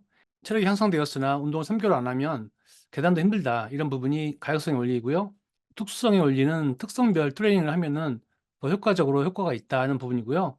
운동 효과는 사용한 특정 근육이나 부위에서 나타나죠. 예를 들면은 하체 근육을 단련시키기 위해서는 걷기나 계단 오르기 이런 부분들이 집중하는 이런 것이 특수성의 원리이고요. 개별성의 원리는 개인의 특성이나 능력, 체력 수준을 고려해서 운동 형태를 결정해야 되는데요. 노인 같은 경우는 개별성의 원리가 더 중요하죠. 개인별 특성이 다르니까요. 참고하시고요. 문제 보시면 운동 프로그램 원리 중에서 특수성의 원리에 대한 설명으로 옳은 것은 3번입니다. 운동의 효과는 운동 중 사용한 특정 근육 및 부위에서 나타난다. 이 부분이 이제 특성의 원리입니다. 운동 효과는 사용한 특정 근육 및 부위에서 나타난다. 이 부분이 특성의 원리여서 정답은 3번입니다. 참고하세요. 다음 문제는 이제 보기에서 제시하는 트레이닝 원리가 무엇인가요? 3번. 특수성의 원리였는데요. 노인의 하체 근육을 강화시키기 위해서 걷기와 계단 오르기를 실시했다. 이렇게 특정한 부위를 하는 것이 특수성의 원리입니다. 정답은 3번이고요. 참고하세요. 다음 문제 보시면 운동 프로그램 원리 중에서 개별성의 원리에 대한 설명으로 적절한 것은 2번이었습니다. 건강 정도 및 체력 수준을 고려해서 운동 형태를 결정한다. 이 부분이 개별성의 원리죠. 개인의 특성별 이런 체력 수준 고려하는 부분이 개별성의 원리입니다. 정답 2번입니다. 참고하세요. 네, 다음 문제 보시면 보기에 적용된 트레이닝 원리가 무엇인가요? 정답 4번이었는데요. 가역성의 원리였습니다. 올해 70세인 박 할머니는 6개월 동안 열심히 하셔가지고 체력이 향상되었는데 한 3개월 쉬었더니 지금은 계단을 오르기조차 힘들어졌다. 이런 부분들이 이제 가역성의 원리죠. 운동을 중지하고 안 하면 운동 효과가 빠르게 감소하는 부분. 체력이 향상되는데 3개월 안 하니까 계단도 힘들다. 이런 부분들이 가역성의 원리입니다. 참고하세요. 트레이닝 원리에 대해서 요약표랑 기출문제 같이 봤습니다. 또 나오면 맞출 수 있겠죠? 다음 보겠습니다. 운동 프로그램 원리에서 기타 내용 보겠습니다. 출제 3번 됐고요. 사제 동행의 원리는 지도자와 학습자 간의 동등 관계에서 출발해서 교육활동 전반에서 상호 간의 합의로 이루어지는 부분들, 이런 부분들이 사제 동행의 원리입니다. 수영의 원리는 능력에 맞게 스스로 안전 수준을 넘어서지 않게 운동하는 부분이 수영의 원리이고요. 기능 관련성 원리는 일상적인 환경 움직임과 동작을 포함해서 운동 프로그램을 설계해서 실행하는 이런 부분들이 기능 관련성 원리입니다. 참고하시고요. 문제 보시면 이제 보기에 해당하는 노인운동 교육의 원리와 설명이 바르게 나열된 것은 2번이었습니다. 개별화의 원리와 사제 동행의 원리였는데요. 기억은 개별화의 원리인데요. 지적 능력, 학력, 흥미, 성격 경험, 공동 상태 등 개개인의 학습 욕구를 충족시켜 줄 수 있는 방법을 모색한다. 이 부분이 개별화의 원리. 앞에서 봤던 내용이죠. 니은은 사제 동행의 원리인데요. 지도자와 학습자 간의 동등한 관계에서 출발해서 교육활동 전반에 상호 간의 합의를 이루도록 하는 부분. 이 부분이 사제동행의 원리이죠. 정답은 개별의 원리하고 사제동행의 원리였습니다. 참고하세요. 다음 문제 보시면 노인 운동 지도 시 자신의 능력에 최대한 맞게 운동을 하되 무리하거나 통증을 발생시키거나 스스로 안전하다고 생각하는 수준을 넘지 않도록 운동하는 이렇게 지도하는 뜻을 가진 운동 원리는 무엇인가요? 4번의 수영이었습니다. 수영 보시면 능력에 맞게 스스로 안전 수준을 넘어서지 않게 하는 운동 이 부분이 수영입니다. 참고하세요. 다음 문제는 이제 보기에 설명하는 운동 원리가 무엇인가요? 1번 기능 관련성 원리였는데요. 노인 스포츠 지도사는 일상적인 환경에서의 움직임과 연관된 동작을 포함하는 운동 프로그램을 설계하고 실행해야 된다. 기능 관련성 원리였는데요. 이 부분이 이제 일상적 환경 움직임과 동작을 포함해서 운동 프로그램을 설계하고 실행하는 부분들, 이 부분이 기능 관련성 원리였습니다. 참고하세요. 운동 프로그램 원리에서 기타 부분 요약표랑 기출문제 같이 봤는데요. 또 나오면 맞출 수 있겠죠. 다음 보겠습니다. 운동 프로그램 구성 요소 FITT 보겠는데요. 출제는 두 번 했는데 FITT는 다양한 과목에서 많이 출제되고 있습니다. 이제 빈도, 강도, 시간, 유형인데요. 이제 빈도 보시면은 운동 빈도를 얼마큼 할 것인지 이런 부분이고요. 강도는 운동 강도를 얼마큼 세게 할 것인지, 최대 산소 섭취량과 MET, 매트 활용법 같은 경우는 운동 강도에 관련된 부분이고 이 부분이 운동 빈도다. 이렇게 하면 오답입니다. 참고하시고요. 자, 운동 시간은 이제 유산소 얼마큼, 저항성 얼마큼 설정하는 부분이고요. 이제 타입 종류 같은 경우는 운동 종류를 어떤 걸로 할 것인지 구분하는 부분들, 이런 부분들이 FITT입니다. 참고하시고요. 이제 문제 보시면 노인의 운동 프로그램 요소에 대한 설명으로 바르지 않은 것은 4번이었습니다. 운동의 빈도를 결정하는 방법으로는 최대 산소 섭취량, MET 활용법 등이 있다고 했는데 이 부분은 운동 강도에 대한 부분이고 운동 빈도가 아니었습니다. 그래서 옳지 않은 것은 4번입니다. 참고하세요. 다음 문제는 약간 어려운 문제인데요. 노인 운동 프로그램의 구성 요소에 대한 설명으로 옳지 않은 것은 2번이었습니다. 운동량은 운동 시간과 운동 유형으로 결정된다고 했는데 아래쪽 보시면 우리 운동량은 운동 시간과 운동 유형도 있지만은 운동 빈도와 운동 강도까지 함께 결정하는 부분이기 때문에 옳지 않은 것이 되었습니다. 약간 어려웠죠. 네, 참고하시고요. 운동 프로그램 구성 요소 FITT 봤는데요. 요약표랑 기출문제 같이 봤습니다. 또 나오면 맞출 수 있겠죠. 다음 보겠습니다. 4번의 공식이 목표 심박수 측정하는 부분인데요. 출제는 두 번 됐는데요. 공식을 알아야지 풀 수 있는 문제였습니다. 목표 심박수 계산하는 공식은 이제 최대 심박수에서 안정 심박수를 빼고 운동 강도를 곱하고 안정 심박수를 더하는 부분입니다. 그래서 최심 마이너스 안심 곱하기 운동 강도 플러스 안심 이렇게 많이 외우는데요. 여기서 최대 심박수는 220에서 나이를 빼는 부분이고요. 안정 심박수는 10초 동안 측정한 심박수를 곱하기 6을 하거나 15초를 측정해서 곱하기 4를 하거나 여하튼 1분 동안 측정한 심박수입니다. 이제 운동 강도 부분은 우리가 60%로 한다. 그럼 0.6을 하고요. 운동 강도를 70% 한다. 그럼 0.7을 적용하는 부분입니다. 참고하시고요. 문제 보시면 다음에 들어갈 심박수는 얼마인가요? 3번이었는데요. 우리가 70세 남성 노인이 달리기 할 때 카바디 공식을 활용하는데 기억식 니은까지가 여유 심박수가 60에서 70을 줬어요. 계산을 해야 되는데요. 맨 처음에 최대 심박수는 220 나이를 빼는 부분이기 때문에 74를 빼면은 150이 나옵니다. 150이 나오고 두 번째 있는 안정 심박수는 문제에서 주어졌어요. 70을 빼고 여유 심박수는 60%일 때 먼저 계산하고 안정 심박수도 주어진 70을 더하면은 118 됩니다. 70%인 경우도 계산하면은 126이 돼서 정답은 118과 126이 됩니다. 참고하세요. 다음 문제도 같은 문제입니다. 다음에 들어갈 목표 심박수 범위를 물어보는 문제였는데요. 정답은 108과 115인데요. 위에서 다 수치를 주어졌고요. 계산을 쭉 하게 되면은 108과 115가 나옵니다. 참고하세요. 카보낸 공식 이 부분은 목표 심박수 측정하는 부분인데요. 공식을 외우면 쉽게 풀 수 있습니다. 또 나오면 맞출 수 있겠죠. 다음 보겠습니다. 운동에서 목표 설정 관련도 출제 3번 됐습니다. 함께 보겠습니다. 목표 설정할 때는 측정 가능해야 되겠죠. 목표가 달성되었는지 판단할 수 있어야 되겠고요. 구체성으로는 운동할 시간을 구체적으로 명시해야 되고요. 현실적으로 달성할 수 있다고 확실한 목표를 설정해야 되겠습니다. 행동성과 행동적 보시면은 결과 지향적 목표보다는 결과 행동적 목표를 설정하자고 했는데 이 부분은 이제 노인 체육론에서 맞는 부분이고요. 운동 선수 같은 경우는 행동보다는 결과가 우선하겠죠. 하지만 노인 스포츠 지도사한테는 목표보다는 행동적인 부분이 더 중요합니다. 참고하세요.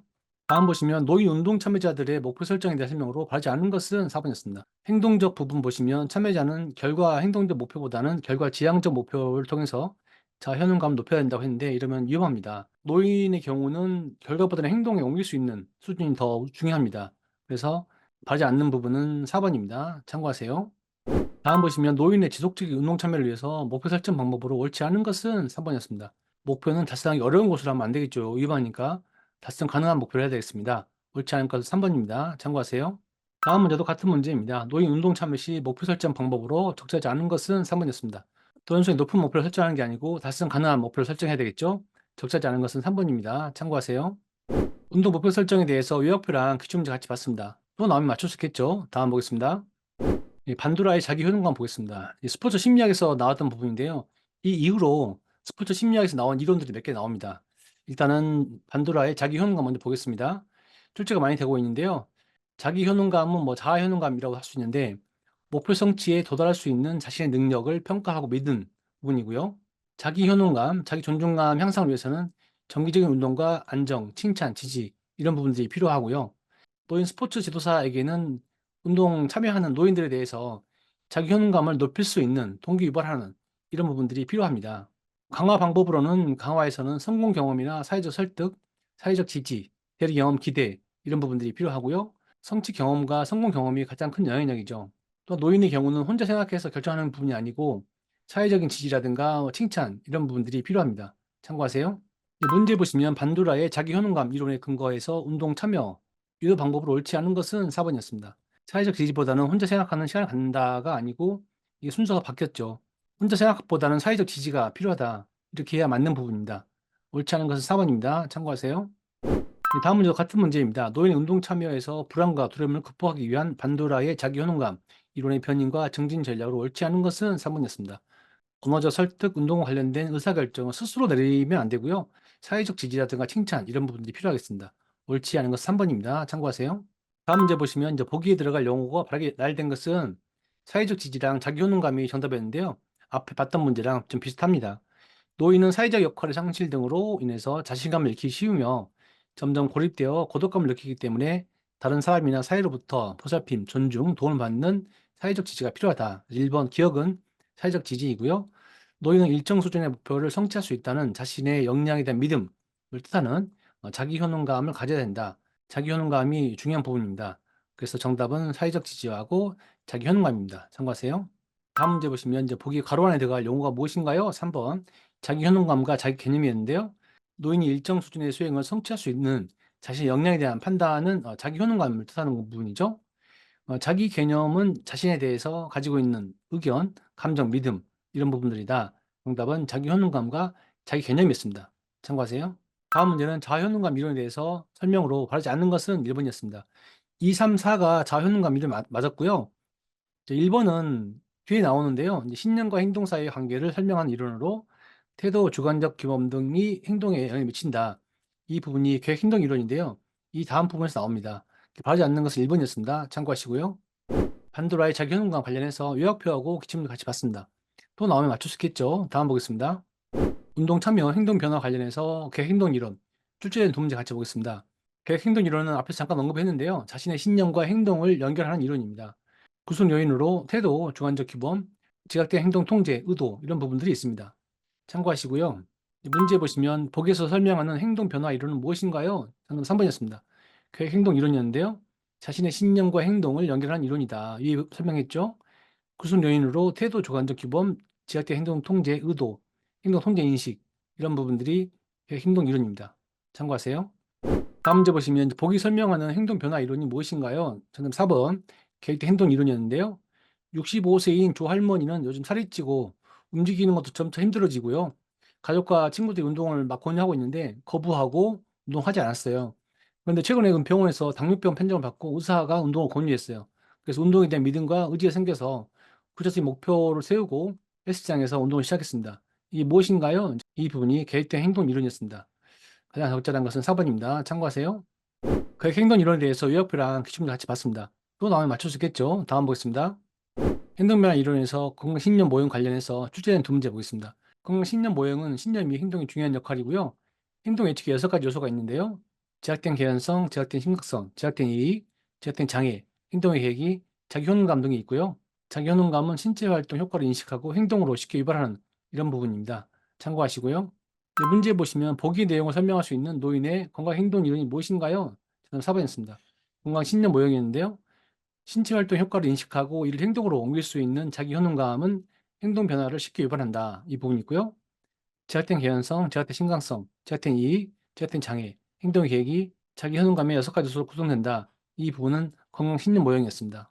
다음 문제 보시면 건강 신념 모형에서 건강 신념 행동을 구성하는 요소로 옳지 않은 것은 4번이었습니다. 1번에 제약된 장애 여기 있었죠. 또 두 번째 제약된 이익 여기 있고 제약된 신강성 여기 있습니다. 제약된 자기 인식은 요소가 아니어서 옳지 않은 것입니다. 참고하세요. 건강신념 모형 관련해서 요약표랑 기출문제 같이 봤는데요. 또안 맞출 수 있겠죠? 다음 보겠습니다. 네, 프로차스카의 범이론적 모형 관련해서 출제된 두 문제 같이 보겠습니다. 프로차스카의 범이론적 모형은 행동이 변화되는 과정과 전략을 제시한 부분인데요. 개인지도 전략과 통합 요법 이론으로 활용될 수 있습니다. 단계가 중요한데요. 이제 고려 전 단계, 고려 단계, 준비 단계, 행동 단계, 유지 단계가 있는데 단계 보시면 이제 무관심한 단계가 이제 고려 전이고요. 뭔가 하려고 하고 있다, 6개월 이내에 관심이 있다 이런 부분들이 고려 전 단계이고 준비 단계는 운동을 하지 않고 준비만 단계이고요. 행동 단계는 운동을 시작했는데 6개월 미만인 경우이고요. 유지 단계에는 운동을 해서 6개월 이상 되는 부분들이 유지 단계입니다. 참고하세요. 다음 문제는 이제 보기에 해당하는 프로차스카의 범이론적 모형 단계와 지도 내용을 바르게 나열한 것은 저는 4번이었는데요. 운동을 하지 않았던 김 할아버지는 당뇨병 진단을 받은 후에 지난 한 해 동안 6개월 이상 한 거죠. 매일 만보기를 가지고 중강도의 걷기 운동을 하고 있습니다. 이 부분은 유지 단계인 부분이죠. 6개월 이상 했기 때문에 유지 단계이고 유지 단계에서는 즐길 수 있는 스포츠 경험을 하도록 지도하는 부분이 필요합니다. 정답은 4번입니다. 참고하세요. 다음 문제 보시면 보기 설명하는 행동 변화 이론 및 모형이 무엇인가요? 정답은 2번 범이론적 모형이었습니다. 개개인의 행동 변화를 고려 전, 고려, 준비, 행동, 유지 5단계, 5단계로 하는 부분이 범이론적 모형입니다. 정답은 2번입니다. 참고하세요. 프로차스카의 범위론적 모형 관련해서 요약표랑 기출문제 같이 봤습니다. 또 나오면 맞출 수 있겠죠? 다음 보겠습니다. 스포츠 의학회 ACSM 관련해서 많이 출제되고 있는데요. 노예 활동을 제시한 부분이 있습니다. 출제 빈도는 엄청 많이 나오고 있어요. 미국 스포츠 의학회 ACSM이 이제 계속 버전별로 출시되고 있는데요. 내용 보겠습니다. 가장 최근 내용인데요. 파워 운동은 빠른 속도로 원RM의 30에 60 이상의 중강도 근력 운동을 6에서 10회 반복하도록 권고하고 있다. 유연성 운동은 30에서 60초 동안의 정적 스트레칭이 필요하고 유산소 운동은 중강도로 주 5일 또는 고강도로 주 3일 대근 운동이 필요하다. 저항 운동은 8에서 10가지 정도의 대근 운동이 필요하다. 초보자는 원RM의 40에서 50 정도의 체중 부하 운동이 필요하다. 이런 부분이 필요하고요. 그 전에 발표된 2018년도 다 비슷한 내용입니다. 미국 스포츠 의학회인 ACSM은 세계 최고 권위 학회로 운동 지침을 발견해서 판매 중인데요. 가장 최근 버전이 2022년에 나온 11판입니다. 참고하시고요.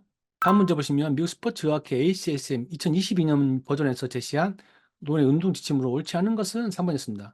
파워 운동을 빠른 속도로 원RM의 60% 이상의 고강도 근력 운동을 10에서 14회라고 했는데 고강도가 아니고 중강도이고 6에서 10회였습니다. 위에 보시면 파워 운동에서 중강도 운동이고 6에서 10회 반복했죠. 그래서 이 부분이 옳지 않은 것입니다. 참고하세요.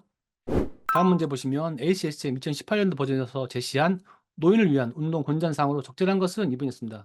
저항운동을 처음 시작한 경우 원RM의 40에서 50%로 실시한다. 이 부분이 맞는 부분입니다. 2022년 버전에서도 같은 내용이 있습니다. 적절한 것은 2번입니다. 참고하세요. 다음 문제 보시면 ACSM에서 제시한 노인의 중강도 신체 활동으로 적절하지 않은 것은 2번이었습니다. 축구, 농구, 배구와 같은 경쟁 스포츠 이런 부분들은 중강도가 아니고 고강도 부분입니다. 그래서 적절하지 않은 것은 2번이었습니다. 참고하세요. 다음 문제는 ACSM이 제시한 노인 신체활동 프로그램으로 옳지 않은 것은 2번이었습니다. 체중부와 유연체조와 계단 오르기를 제외한 근력 강화 운동이 아니고 이것을 포함해야 되겠죠. 옳지 않은 것은 2번입니다. 참고하세요. 다음 문제 보시면 ACSM에서 제시한 노인을 대상으로 한 운동 부하 검사의 골사항으로 옳지 않은 것은 2번이었습니다. 트레드밀 부하는 경사도보다는 속도를 증가시킨다가 아니었고요. 노인은 속도보다는 경사도를 증가시킨다가 맞는 부분입니다. 참고하세요. 다음 문제는 ACSM에서 제시한 노인의 건강 체력 실시 기준 지침인데요. 해당되지 않는 것은 3번이었습니다. 응급 대처 훈련은 지도자들의 선택사항이라는데 선택사항이 아니고 필수사항입니다. 정기적 응급 대처 훈련을 실시하게 되어 있습니다. 그래서 옳지 않은 것은 3번입니다. 참고하세요. 다음 문제 보시면 이제 ACSM에서 제시한 노인의 신체 활동 공고 지침으로 가장 적절한 것은 2번이었습니다. 근육의 긴장감이 느껴지는 정도의 정적 스트레칭을 한다. 이 부분이 맞는 부분이고요. 나머지들은 다 좀 틀린 부분입니다. 참고하세요. 다음 문제는 좀 어려운 문제인데요. ACSM에서 제시한 노인을 위한 유산소 운동으로 옳은 것만을 모두 고른 것은 1번이었습니다. 자, 기억, 니은, 디귿. 자, 기억, 니은, 디귿이 모두 맞고요. FRTT에서 T, 운동 형태 보시면은 앉았다 일어서기가 아니었고, 이제 옳은 것은 과도한 스트레스를 유발하지 않는 운동으로 수중 운동과 거정식 자전거를 권유하고 있습니다. 그래서 옳은 것은 1번, 기억, 니은, 디귿이 맞습니다. 참고하세요. 다음은 더 어려운데요. 노인에게 ACSM에서 제시한 관상동맥 질환의 위험인자를 모두 제시한 것은 3번이었습니다. 보기가 이렇게 쭉 주어졌고요. 이 보기에서 ACSM이 제시한 관상동맥 질환의 위험인자가 맞는 것은 이었습니다. 3번의 가족력과 총 콜레스테롤, 고밀도 지단백질, 콜레스테롤, 혈압, 신체 활동이었는데요. ACSM이 제시한 위험 요인 3번 관련해서 좀 자세히 보겠습니다. 가족력은 이제 아버지는 55세 이전, 어머니는 65세 이전에 동맥 관련으로 사망하면 위험인자입니다. 가족력 관련해서는 어머니가 54세 이전에 돌아가셨기 때문에 65세 이전이 위험인자에 해당하고요. 이 총 콜레스테롤은 200 이상이면 위험하거든요. 두 번째 총 콜레스테롤이 딱 200 이상이었습니다. 그래서 위험한 부분에 포함되고요. 고밀도치 단백질 콜레스테롤은 40 미만이면 위험한데요. 이 콜레스테롤을 보게 되면은 우리 30이기 때문에 40 미만이어서 위험합니다.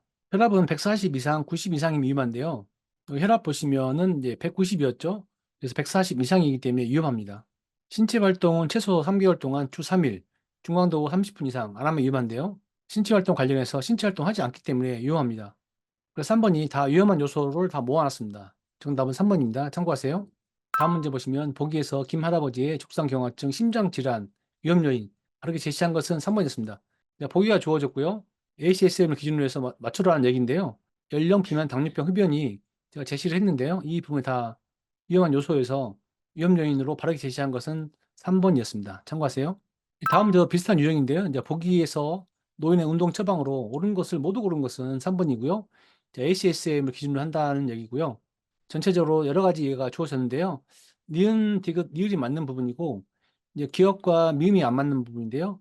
기억에서는 이제 위험 요인이 한 개라고 했는데 해보니까 위험 요인 세 개이고요. 미음 보시면 이제 과체중이라고 했는데 과체중이 아니었습니다. 적정한 비율이어가지고 이제 기억과 미음이 맞지 않고 나머지 세 개가 맞는 부분이 있습니다. 참고하세요. 미국 스포츠 의학회 관련해서 노인 활동 제시한 부분 봤습니다. 의학표랑 기출문제를 봤고요. 추가적으로 학습할 분은 이제 구매를 하셔도 되고 시험 관련해서는 지금 했던 내용 가지고 하시면은 대부분 맞출 수 있을 것이라고 보여지는데요. 일단 비슷한 부분에서 나오면 맞출 수는 있겠죠. 다음 보겠습니다. 세계보건기구 WHO 관련해서 노인 활동 제시한 부분이 있습니다. 출제된 두 문제 같이 보겠습니다. 노인 신체 활동으로는 이제 유산소 운동을 1회 10분 이상, 매주 150분 이상 중등도 운동을 하고 75분은 격렬하게 해야 된다. 부분이 있고요. 주요 근력 강화 활동은 주 2회 이상, 낙상 예방에 필요하다. 이런 부분이 있고요. 심리적 단계 효과 관련해서 WHO는 노인의 신체 활동에 대한 심리적 단계 효과로 이안을 들었습니다. 참고하시고요. 문제 보시면 WHO가 제시한 65세 이상 노인을 위한 신체 활동 권장 지침으로 옳지 않은 것은 1번이었습니다. 매주 저강도 유산소 신체 활동 60분 이상이 아니고 매주 150분 이상 중등도 75분 격렬하게 하는 부분이 있습니다. 옳지 않은 것은 1번입니다. 참고하시고요. 다음 문제 보시면 WHO가 제시한 노인의 신체 활동에 대한 심리적 단기 효과가 무엇인가요? 2번이었습니다. 여기 보시면은 2번이었습니다. 참고하시고요. WHO 관련 요약표랑 기출문제 같이 봤는데요. 또 나오면 맞출 수 있겠죠. 다음 보겠습니다. 노인 운동 프로그램 관련해서 출제된 네 문제 같이 보겠는데요. 주의할 점은 운동 프로그램은 쉽고 단순하게 근력 운동할 때 중량 들어 올릴 때 숨 내쉬고 일어날 때 숨 마시고 이 부분만 좀 주의하시면 되겠습니다. 힘줄 때는 내쉬고 일어날 때 마시고 참고하세요. 문제 보시면 알츠하이머 질환이 있는 노인을 대상으로 운동 프로그램 실시할 때 적절하지 않은 것은 4번이었습니다. 운동 프로그램 가능한 어렵고 복잡하게 한다. 그러면 안 되겠죠. 쉽고 단순하게 해야 되겠습니다. 참고하세요. 다음 문제 보시면 노인 운동 프로그램에서 주운동 실시할 때 주의할 점으로 옳지 않은 것은 3번이었습니다. 근력 운동 중에서 중량 들어 올릴 때 숨을 들이마신다가 아니고 내쉬어야 되겠죠. 옳지 않은 것은 3번입니다. 참고하세요. 다음 보시면 노인 운동 프로그램의 장기적 효과에 대한 설명으로 옳은 것은 1번이었습니다. 운동은 노화로 인해 중추신경계의 반응 속도가 느려지는 것을 지연시키는 데 도움이 된다. 맞는 말이죠. 정답은 1번입니다. 참고하세요. 다음 문제는 노인의 운동 프로그램에 대한 설명으로 옳은 것은 3번이었습니다. 점진적 유산소 운동 프로그램 참여 전에 낙상, 무릎 통증 등을 예방하기 위해서 근력 운동을 먼저 한다. 이 부분이 맞는 부분입니다. 나머지 부분들은 좀 틀린 부분이 있어서 제가 펼쳐놨습니다. 참고하세요. 노인 운동 프로그램은 어렵지 않게 출제되고 있는데요. 예역표랑 기출문제 같이 봤습니다. 또 나면 맞출 수 있겠죠. 다음 보겠습니다. 노인 체력 검사 STF가 있는데요. 출제 좀 많이 되고 있습니다. 여러 가지 측정 항목이 있는데요. 첫 번째 등 뒤에서 양손 마주잡기 부분이 있습니다. 이 부분은 상체 유연성 검사이고요. 일상생활에서는 욕실에서 머리 감기, 상의 입고 벗기, 차에서 안전벨트 매기 이런 부분들이 연관되고요. 두 번째로는 의자에서 앉아다 일어서기. 이 부분은 30초 횟수를 측정하는데요. 하지, 근, 지구력, 걷기, 계단, 자동차 타고 내리기 이런 부분들이 일상생활에서 포함됩니다. 세 번째는 의자에 앉아서 앞으로 굽히기 부분이 있고요. 다리를 쭉 펴고 양손 발끝과 거리를 측정하는 부분입니다. 하체 유연성 측정 항목이고요. 2분 동안 제자리 걷기가 있습니다. 무릎을 올려서 2분간 횟수를 측정하고요. 심폐지구력과 전신지구력을 측정합니다.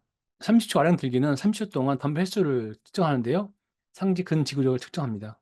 의자에서 앉은 자세에서 2.43m를 왕복한 시간을 측정한 부분도 있는데요. 민첩성과 평행성을 측정하고요. 9초 이상 걸리면 위험한 수준입니다. 참고하세요.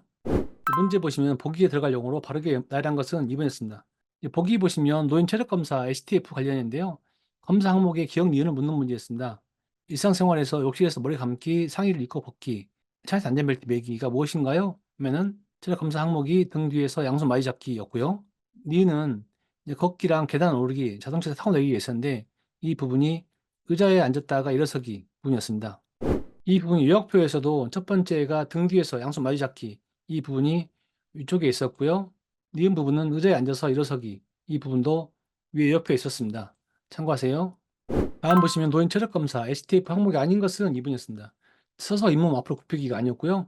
등 뒤로 손 닦기가 위에 여기 있었죠. 2번 제자리 걷기도 있었고요. 30초 아령 들기도 있었습니다. 2번은 없는 항목입니다. 참고하세요. 다음 문제는 2분 제자리 걷기로 측정할 수 있는 노인 체력 요인은 무엇인가요? 3번 심폐지구력이었고요. 심폐지구력은 2분 제자리 걷기로 해서 측정할 수 있는 부분입니다. 정답은 3번이고요. 참고하세요. 다음 문제는 노인 체력 검사 STF 관련해서 2.3m 왕복 걷기와 관련 활동으로 옳은 것은 4번이었습니다. 버스 빠르게 타고 내리기 부분이고요. 이 부분이 민첩성 관련이거든요. 그래서 정답은 4번입니다. 참고하세요. 다음 문제는 방금 봤던 문제랑 비슷한 문제인데요. 이제 보기 기능 평가하기 위해서 니클레어 존슨이 노인 체력 검사 STF의 검사 항목이 무엇인가요? 3번 2.4m 왕복 걷기였는데요. 버스 타고 내리기, 빨리 일어나서 전화 받기, 욕조에 들어가 나오기, 신속하게 피하기 이런 부분들이 민첩성 관련이어서 평가 항목은 2.4m 왕복 걷기였습니다. 참고하세요. 다음 보겠습니다. 보기에 해당하는 노인 체력 검사 STF 항목이 바르게 연결된 것은 2번이었는데요. 두 번째가 2.4m 왕복 걷기였는데요. 버스에서 신속하게 내리기 어렵다. 이 부분이 2.4m 왕복 걷기였죠. 이제 기억은 식료품 나르기와 손자 안아주기 어렵다. 이 부분이 상지 근지구력 특정 부분인데 30초 아량 들기였습니다. 정답은 2번 30초 아량 들기하고 2.4m 왕복 걷기였습니다. 참고하세요. 노인 체력 검사 STF 관련해서 외역표랑 기출문제 같이 봤습니다. 또 나오면 맞추시겠죠? 다음 보겠습니다. 한국형 노인 체력 검사 국민체력벽인데요. 출제된 세 문제 같이 보겠습니다. 건강체력과 운동체력 부분에서 측정하는 부분이 두 개 있는데요.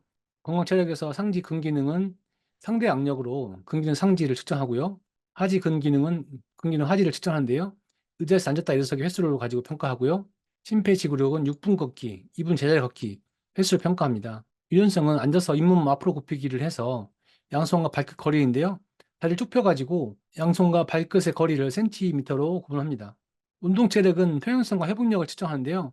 평형성은 의자에 앉아서 3m 펴쭉 돌아오기를 해서 초로 계산하고요. 회복력은 팔자 보행으로 측정하는데요. 의자에서 좌우 떨어진 콘 돌아오기를 측정합니다. 문제에서 좀 자세히 보겠습니다. 문제 보시면 국민체력벽에서 제시한 노인 체력에 대한 측정 방법과 운동 방법이 연결이 옳지 않은 것은 4번이었습니다. 심폐지구력인데요. 심폐지구력이 팔자 보행이라고 했는데 위에서 보시면 심폐지구력은 6m 걷기하고 2분 제자리 걷기이기 때문에 팔자 보행이 아니었고요. 팔자 보행은 우리 회복력 측정하는 부분이었습니다. 그래서 4번이 틀린 부분이고요. 참고적으로 우측 사진 보시면은 이제 팔자 보행인데요. 의자에 앉았다가 일어서서 양쪽을 왔다 갔다 하는 팔자로 왔다 갔다 하는 시간을 측정하는 부분입니다. 이 부분이 회복력 측정 부분입니다. 참고하세요. 다음 보시면 노인 체력 검사에서 보행 및 동적 평행성을 동시에 측정하는 방법은 무엇인가요? 4번이었습니다. 의자에 앉아 있다가 3m 앞 표적 돌아와서 다시 앉기. 이 부분이 평행성 관련이고요. 보행도 함께 측정을 해서 정답은 4번입니다. 참고하세요. 다음 문제는 한국형 노인 체력 검사 국민체력벽에서 측정 항목과 측정 방법이 옳지 않은 것은 3번이었습니다. 나머지는 다 맞는 부분이었고요. 상지 근 기능은 덤벨이 아니었고 위에 보시면 상지 근 기능은 상대 악력으로 측정합니다. 그래서 연기를 옳지 않은 것은 3번입니다. 참고하세요. 한국형 노인 체력 검사 국민체력백 봤는데요. 요약표랑 기출문제 같이 봤습니다. 또 나오면 맞출 수 있겠죠? 다음 4장으로 가겠습니다. 4장 질환별 프로그램 설계해 보겠습니다. 총 4년간 출제 빈도는 17.5%이고요. 호흡계, 순환계, 근골격계, 신경계 등 노인의 질환에 따른 운동 프로그램 관련해서 반복적으로 출제되고 있습니다. 호흡계, 순환계 질환 운동 프로그램 관련해서 출제 많이 되고 있는데요. 혈압 상승 요인으로 안정시 심박출량 증가 부분이 있고요. 혈관 탄력성 감소 부분이 있습니다. 혈압 감소 요인으로는 심박수 감소, 말초 저항 감소, 혈관 탄력성 증가 부분이 있는데요. 혈관 탄력성 부분이 좀 헷갈리실 것 같은데요. 혈관 탄력성이 감소하면은 혈관이 높은 혈압에 대응하지 못해서 혈압 상승하는 부분이 있고요. 혈관 탄력성이 증가하면은 혈압이 감소됩니다. 방향이 서로 다르기 때문에 그런 부분들 주의하시면 되겠습니다. 당뇨 보겠습니다. 당뇨는 이제 공복 혈당이 126 이상이고요. 식후 혈당 200 이상이면 당뇨입니다. 저항 운동과 유산소 운동을 병행해서 당뇨를 좀 조절할 필요가 있습니다. 문제 보겠습니다. 고혈압이 있는 노인의 안정 시 혈압을 감소시키는 요인이 아닌 것은 3번이었습니다. 안정 시 심박출량 증가. 이 부분이 혈압 상승 요인이기 때문에 주의해야 되고요. 혈압을 감소시키는 요인으로는 안정 시 심박수 감소, 알처 저항 감소, 혈관 탄력성 증가 부분이 있습니다. 참고하세요. 다음 문제 보시면 고혈압이 있는 노인의 운동에 대한 설명으로 가장 적절한 것은 2번이었습니다. 추운 날씨에 있는 야외 운동을 삼가하는 게 좋다. 맞는 말이죠? 추운 날 야외 운동은 고혈압 상승 요인이 있기 때문에 삼가하는 것이 좋겠습니다. 참고하세요. 다음 문제 보시면 이제 고혈압 질환이 있는 노인 운동 지도 시에 고려할 사항으로 적절한 것을 모두 고른 것은 3번이었습니다. 니은 디귿이었는데요. 나트륨 섭취 제한, 체중 조절, 유산소 운동 권장 이 부분이 맞는 부분이고요. 저항성 운동 시 발살바에 의한 혈압 상승에 주의한다. 맞는 부분이고요. 기억 보시면 등척성 운동을 권장한다고 했는데 고혈압 질환이 있는 노인에게는 이제 부적절한 부분이 있고요. 일부 등척성 운동이 좀 도움된다 이런 용어도 있습니다. 이제 복수정답이 안 됐고요. 니을 보시면은 이뇨제, 칼슘 체단을 차단제, 혈관 확장제 등의 약물에 의한 운동 후 혈압 상승에 주의한다고 했는데요. 혈관 확장되면은 혈압이 감소되겠죠. 그래서 이 부분은 틀린 부분입니다. 맞는 것은 니은 디귿이어서 정답은 3번입니다. 참고하세요. 다음 문제 보시면 당뇨병에 있는 노인의 운동 시 주의사항으로 옳은 것은 1번이었습니다. 저항 운동과 유산소 운동을 병행해서 실시한다. 이 부분은 맞는 말이죠. 옳은 것은 1번입니다. 참고하시고요. 다음 문제 보시면 이제 보기에서 노인 당뇨병 환자의 운동 효과로 옳은 것만을 모두 고른 것은 3번이었습니다. 니은 디귿 비읍인데요. 체지방 감소, 죽상동맥 경화, 합병증 위험 감소, 당뇨병 전 단계에서 제2형 당뇨병으로 진행 예방 맞는 부분이었고요. 인슐린 저항성은 감소돼야 좋은 거죠. 인슐린 민감성은 증가돼야 좋은 거죠. 이 부분은 설명 앞에서 했고요. 골격근의 포도당 수용 능력도 증가돼야 좋은 겁니다. 그래서 맞는 것은 니은 디귿 비읍 3번입니다. 참고하세요. 호흡기 순환계 질환 운동 프로그램 관련해서 고혈압과 당뇨, 요약표랑 기출문제 같이 봤습니다. 또 나오면 맞출 수 있겠죠? 다음 보겠습니다. 비만 노인 운동 프로그램 관련해서 출제된 두 문제 같이 보겠습니다. 비만 노인 운동은요, 심폐지구력과 함께 근력 운동을 권장해야 될 필요가 있고요. 규칙적 유산소 운동으로 체지방을 감소시킬 필요가 있습니다. 운동 설정으로는 최대 심박수보다는 운동 자각도를 권장합니다. 참고하시고요. 네, 문제 보시면 비만 노인의 운동 방법에 대한 일반적인 설명으로 적절하지 않은 것은 3번이었습니다. 비체중 부하 운동보다는 체중 부하 운동을 권장한다고 했는데요. 비만이기 때문에 체중 부하 운동은 권장되지 않고요. 이제 비체중 부하 운동을 해야 되겠습니다. 이제 체중이 좀 덜 들어가는 운동으로는 이제 수영이라든가 자전거가 있습니다. 참고하세요. 다음 문제 보시면 좀 헷갈릴 수 있는데요. 이제 비만 노인을 대상으로 한 운동의 효과에 대한 설명으로 가장 바른 것은 2번으로 공지됐고 수정이 안 됐어요. 2015년도는 이제 정답 가안만 나오고 정답이 발표되지 않았는데요. 정답 가안에서 2번으로 됐습니다. 2번 보시면 비만을 측정하는 가장 대표적인 방법으로 목표 심박수 계산법이 있다고 했는데 가장 많이 사용하는 것은 이제 BMI 지수 부분이 있죠. 그래서 이거는 좀 틀린 것으로 보고요. 3번 보시면 뇌졸중 위험이 있는 비만 노인에게는 서서히 운동 강도를 높이는 것이 바람직하다. 이 부분이 이제 맞는 말입니다. 또 많이 높이면은 위험하다는 의견도 있긴 하지만 제가 볼 때에는 3번이 맞는 것 같고요. 수정 공지가 안 되어 있습니다. 에듀윌 같은 경우는 정답 2번을 맞춰서 해설을 했는데요. 제가 볼 때는 적절하지 않은 것 같고요. 또 다른 출판사에는 정답이 3번으로 아예 표시를 하는 부분도 있어요.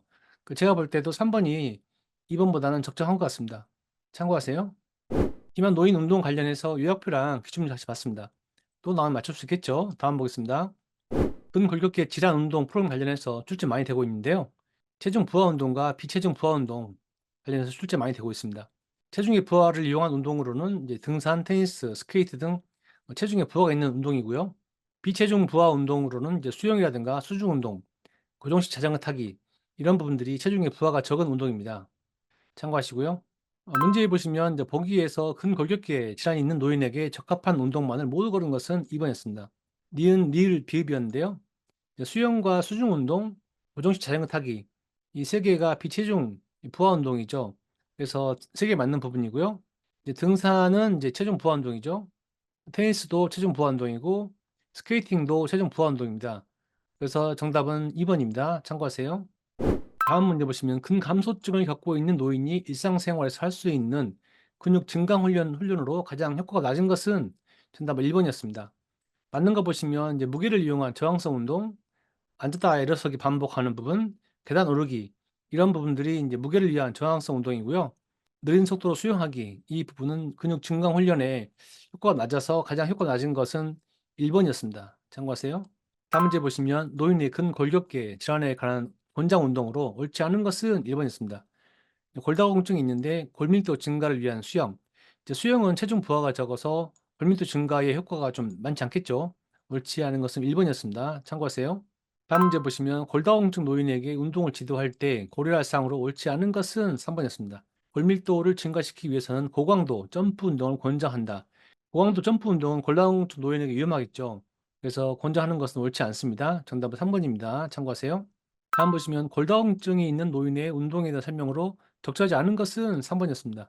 체중 지지 운동은 권장하지 않는다 했는데요. 이제 근력 수준에 적합한 체중 부하 운동이라든가 저항성 근력 운동이 필요합니다. 적절하지 않은 것은 3번입니다. 참고하세요. 다음 문제 보시면 관절염 노인의 운동에 대한 설명으로 가장 적절한 것은 1번이었습니다. 운동 강도는 통증 정도를 고려해서 설정한다. 맞는 부분이었습니다. 정답은 1번입니다. 참고하세요. 다음 문제 보시면 이제 무릎골 관절염 노인의 운동을 지도할 때 골상으로 옳지 않은 것은 4번이었습니다. 무릎 관절에 충격이 큰 체중 부하 운동을 권장한다. 이러면 큰일 나겠죠? 체중 부하 운동 말고 비체중 부하 운동을 권장해야 되겠습니다. 옳지 않은 것은 4번입니다. 참고하세요. 근골격계 질환 운동 프로그램 관련해서 요약표랑 기출문제 같이 봤습니다. 또 나오면 맞출 수 있겠죠? 다음 보겠습니다. 신경계 질환 운동 프로그램 관련해서도 출제 많이 되고 있는데요. 치매랑 알츠하이머, 파킨슨 병 보겠습니다. 치매는 뇌 기능 저하로 인한 인지 능력 장애 부분이 치매이고요. 알츠하이머는 치매 가장 흔한 원인 질환이고요. 알츠하이머 박사에 의해서 발견됐습니다. 파킨슨 병 같은 경우는 알츠하이머 다음으로 많은 퇴행성 뇌 질환이고요. 신경 전달 물질인 도파민의 결핍 부족으로 근육 운동 제어가 좀 부실한 부분이 있고요. 진행성 신경 장애로 운동 완소가 있습니다. 운동을 완전 서서히 하는 부분이고요. 근육 경직 관련해서 휴식 시 진전이 있는데요. 휴식 시 진전은 휴식 시에도 근육이 좀 떨리는 부분입니다. 자세 불안정, 균형 장애 이런 부분들이 파킨슨 병입니다. 참고하세요. 문제 보겠습니다. 치매 노인을 위한 운동 지도에서 고려해야 할 사항으로 옳지 않은 것은 4번이었습니다. 복잡한 운동 동작은 한 번에 자세하게 설명한다고 했는데요. 치매 노인이기 때문에 이제 복잡한 운동은 삼가하는 게 좋겠습니다. 옳지 않은 것은 4번입니다. 참고하세요. 다음 문제 보시면 치매 노인의 신체 활동 효과 및 운동 지침으로 가장 적절한 것은 4번이었습니다. 지도자나 보호자를 동반해서 운동을 실시한다. 치매 노인은 지도자나 보호자 동반이 필수적으로 필요합니다. 가장 적절한 것은 4번입니다. 참고하세요. 다음 보시면 이제 보기에서 치매 노인에게 적합한 운동 형태로 옳은 것을 모두 고른 것은 다 맞으면 쳐야 되는데요. 이제 원래 1번이었는데 1번이 기억, 니은, 디귿, 리을 다 맞는 거였거든요. 나머지도 다 맞는 걸로 처리됐습니다. 기억 보시면 계단 오르내리기, 밴드를 이용한 저항운동, 물건 들고 안전하게 보행하기, 대근육을 사용하는 자전거 타기 다 맞는 부분이었습니다. 참고하세요. 다음 문제 보시면 이제 보기에서 설명하는 질환이 무엇인가요? 정답은 2번 파킨슨병이었습니다. 진행성 신경장애에 맞는 부분이죠. 운동 완서 여기도 파킨슨병이고요. 근육 경직 부분도 파킨슨병이고요. 자세 불안정 부분도 파킨슨병이었습니다. 참고로 휴식 시 진전은 우리가 휴식 시에도 몸의 일부분이 떨린다고 말씀드렸죠? 정답은 2번입니다. 참고하세요. 다음 문제 보시면 파킨슨 질환에 대한 설명으로 옳지 않은 것은 1번이었습니다. 신경 전달 물질인 도파민의 증가로 유발되는 게 아니고요. 도파민이 결핍되고 부족해서 나타나는 병입니다. 옳지 않은 것은 1번입니다. 참고하세요. 신경계 질환 운동 프로그램 관련해서 요약표랑 기출문제 같이 봤습니다. 또 나오면 맞출 수 있겠죠? 다음 보겠습니다. 낙상 부분도 출제 많이 되고 있는데요. 낙상의 원인과 방지 보겠습니다. 낙상 원인으로는 발목 가동성의 감소 부분이 있겠죠. 신체 균형이 좀 무너져서 낙상 위험이 높은 부분이 있고요. 보폭이 좁은 이제 오리걸음 패턴도 위험하고요. 발목의 발등 굽힘, 제한 감소 이런 부분도 이제 비정상 보행으로 낙상 위험이 있습니다. 참고로 보폭이나 보행, 속도 증가, 자세 동요 감소 이런 부분들은 낙상과 무관합니다. 낙상 방지를 위해서는 이제 유연성과 안정성, 평형성이 중요한데요. 유연성은 몸의 유연성을 말하는 거고요. 자세 안정성은 이제 기점을 넓게 해서 무게중심을 낮추는 부분이 필요하고요. 평형성은 평형 감각에 의한 안정성 유지하는 부분들이 낙상 방지를 위해서 필요합니다. 참고하세요. 이제 문제 보시면 노인에게 낙상의 위험성이 높은 원인으로 적절한 것은 3번이었습니다. 발목 가동성의 감소. 발목 가동성이 감소되면은 낙상 위의 원인이 되겠죠. 적절한 것은 3번이고요. 보폭의 증가라든가 자세 동요의 감소라든가 이제 보행 속도의 증가라든가 이런 부분들은 낙상과 무관합니다. 참고하세요. 다음 문제 보시면 노화로 인한 낙상의 원인으로 옳은 것은 4번이었습니다. 보폭이 좁은 오래 걸음 패턴. 이 부분은 낙상의 원인이라고 말씀드렸죠. 그래서 옳은 것은 4번입니다. 참고하세요. 다음 문제 보시면 노인의 낙상 방지를 위한 자세 안정성 확보 방법으로 옳은 것은 4번이었습니다. 기저면을 넓게 하고 무게중심을 낮춘다. 이렇게 해야지 자세 안정성이 있기 때문에 기저면을 넓게 하고 무게중심을 낮춰야 되겠죠. 옳은 것은 4번입니다. 참고하세요. 다음 보시면 이제 보기에 들어갈 용어 문제인데요. 정답은 3번 유연성과 평행성이었습니다. 관절 가동 범위를 증가시키는 운동을 통해서 유연성을 유지하거나 회복시킬 수 있다. 그래서 첫 번째는 유연성이고요. 운동을 통해서 낙상의 주요 원인인 평형성 감소를 방지하거나 지연시킬 수 있다. 그래서 정답은 유연성과 평형성이었고요. 위에서도 낙상 방지를 위해서 유연성과 평형성, 안정성이 중요하다고 말씀드렸죠. 정답은 3번 유연성과 평형성입니다. 참고하세요. 다음 문제 보시면 낙상 위험 노인을 위한 일반적인 운동 지침으로 적절하지 않은 것은 3번이었습니다. 고강도 운동에서 저강도 운동으로 진행하는 것보다는 저강도에서 고강도로 진행해야 되겠죠. 적절하지 않은 것은 3번이었습니다. 참고하세요. 다음 문제는 노인의 신체 활동 지침에 대한 설명으로 가장 바르지 않은 것은 3번이었습니다. 낙상의 위험이 있는 노인에게는 심폐지구력을 향상시키는 운동을 추천한다. 심폐지구력보다는 평형성이나 유연성 이런 부분들이 낙상 방지를 위해 중요하겠죠. 바르지 않은 것은 3번입니다. 참고하세요. 낙상에 대해서 요약표하고 기출문제 같이 봤습니다. 또 나오면 맞출 수 있겠죠? 다음은 5장으로 가겠습니다. 네, 5장 지도자의 효과적인 지도 보겠습니다. 최근 4년간 출제 빈도는 10%이고요. 노인의 운동 지도, 노인의 운동 시 위기관리 관련 분야에서 반복적으로 출제되고 있습니다. 의사소통 기술 관련해서 출제된 네 문제 같이 보겠습니다. 의사소통으로는 공감이나 경청, 분명하게 요약해서 시각적 도구를 활용하는 부분이 중요하고요. 노인의 경우는 필요시 신체 접촉이 필요합니다. 눈을 맞추고 손을 잡아주고 도와주고 하는 부분이 필요하고요. 신체 접촉은 필요한데 주의할 필요는 있습니다. 존칭을 사용하고 어린아이 다루듯이 하면 안 되겠습니다. 참고하세요. 네, 문제 보겠습니다. 보기에서 노인의 의사소통 방법으로 적절한 것으로 묶인 것은 1번이었습니다. 기억, 니은, 미음인데요. 공감하면 경청한다, 분명하게 말한다, 시각적 도구는 쉽게 읽을 수 있도록 한다. 이 맞는 부분이었고요. 한 번에 많은 정보를 전달하면 안 되겠죠. 신체 접촉이 좀 헷갈릴 수 있는데 노인은 이제 필요시에 접촉하는 부분이 필요합니다. 그래서 올바른 것은 1번 기억, 니은, 미음이었습니다. 참고하세요. 다음 문제 보겠습니다. 노인과의 올바른 의사소통 방법이 아닌 것은 2번이었습니다. 어린아이 다루듯이 하면 안 되겠습니다. 어르신 밥 먹었어? 이렇게 하면 안 되겠습니다. 아닌 것은 2번입니다. 참고하세요. 다음 문제 보겠습니다. 노인 운동 지도 시 의사소통에 대한 설명으로 옳은 것은 3번이었습니다. 소리를 질러가며 말하지 않는다. 맞는 부분이죠. 참고하세요. 다음 문제 보겠습니다. 보기에서 노인과의 원활한 의사소통 방법으로 옳은 것을 모두 고른 것은 3번입니다. 기억, 디귿, 니은인데요. 참여자의 정면에 서고 적절한 눈맞춤 필요하죠. 참여자를 향해서 몸을 약간 기울이는 부분들 다 필요합니다. 니은 보시면 시선을 한 곳으로 고정한다 보다는 노인에게 눈을 마셔야 되겠죠. 손을 계속 움직이면서 손가락을 지적한다. 이러면 안 되겠죠. 옳은 것은 3번 기억 디귿 니을이 있습니다. 참고하세요. 의사소통 관련해서 요약표랑 기출문제 같이 봤습니다. 쉽죠? 또 나면 맞출 수 있겠죠? 다음 보겠습니다. 노인 운동 지도 관련해서 출제 많이 되고 있는데요. 어렵지는 않은데요. 같이 보겠습니다. 개인차를 고려한 노인 각자의 페이스 속도로 동작하는 부분이 필요하고요. 동작은 단순하고 시범을 보이고 시각 정보를 활용할 필요가 있습니다. 다양성이 높은 옷은 운동 강도가 높을 때에는 좀 부적절하겠죠? 통풍이 잘 되는 옷이 좀 필요합니다. 참고하시고요. 문제 보시면 노인의 단기 기억 문제를 고려한 지도 방법으로 옳지 않은 것은 3번이었습니다. 동작의 속도와 방향을 다양하게 하면 안 되겠죠. 단기 기억 문제가 있으면 단순하게 할 필요가 있습니다. 옳지 않은 것은 3번입니다. 참고하세요. 다음 보시면 이제 보기에서 바람직하지 않은 노인 스포츠 지도사가 누구인가요? 1번 김 지도사인데요. 보기에서 김 지도사는 어르신의 일을 돕기 위해서 시각 정보 없이 언어 정보만을 제공한다. 이러면 안 되겠고요. 시각 정보를 활용해야 되겠죠. 옳지 않은 사람은 1번 김 지도사였습니다. 참고하세요. 다음 문제 보시면 노인에게 운동을 지도할 때 주의사항으로 적절하지 않은 것은 1번이었습니다. 운동 강도를 높일수록 다양성이 높은 의복을 착용하면 안 되겠죠. 더우니까 통풍이 잘 되는 옷이 필요하겠습니다. 옳지 않은 것은 1번입니다. 참고하세요. 다음 문제 보시면 건강한 노인의 걷기 운동을 지도할 때 주의사항으로 옳지 않은 것은 2번이었습니다. 안전한 보행을 위해서 앞치부터 한다고 했는데 우리가 안전한 보행을 위해서는 뒤꿈치부터 하는 부분이 필요합니다. 순서가 잘못됐습니다. 옳지 않은 것은 2번입니다. 참고하세요. 다음 문제 보시면 노인에게 유산소성 운동을 지도할 때 고리라 사항으로 옳지 않은 것은 3번이었습니다. 운동 속도는 초기에 최대한 빠르게 하고 점진적으로 느리게 한다는 것보다는 초기는 느리게 하고 점차 빠르게 해야 되겠죠. 옳지 않은 것은 3번입니다. 참고하세요. 노인 운동 지도에 대해서 요약표랑 기출문제 같이 봤습니다. 쉬운 부분이기 때문에 또 나오면 맞출 수 있겠죠. 다음 보겠습니다. 노인 운동 시 위기 관리에 대해서 출제가 많이 되고 있는데요. 응급처치는 이제 프라이스랑 라이스 같이 쓰고 있는데요.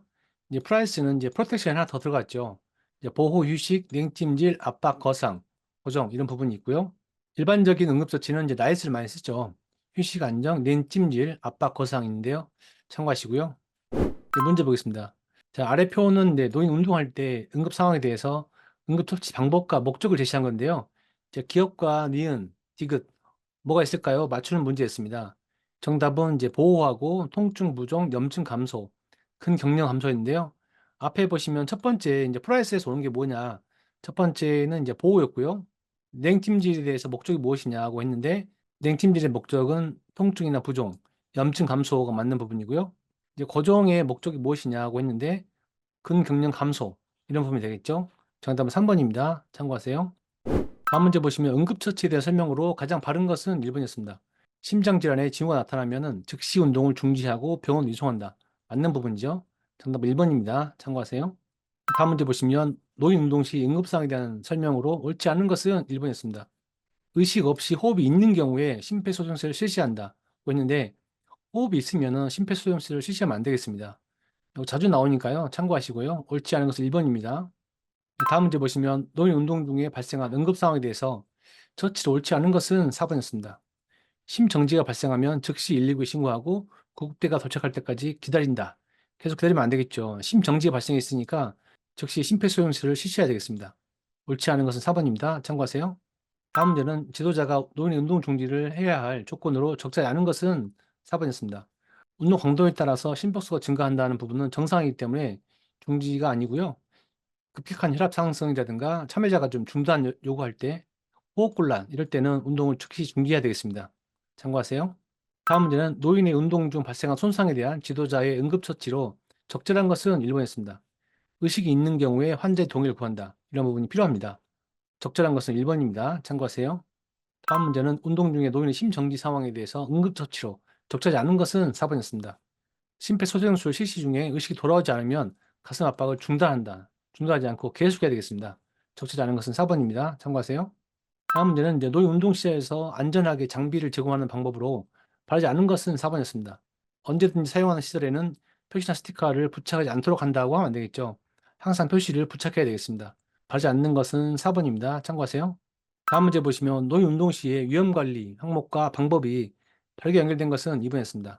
시설 안전 관련해서 운동 장비의 사용 방법과 사용 시 주의사항은 적절한 장소에 게시한다.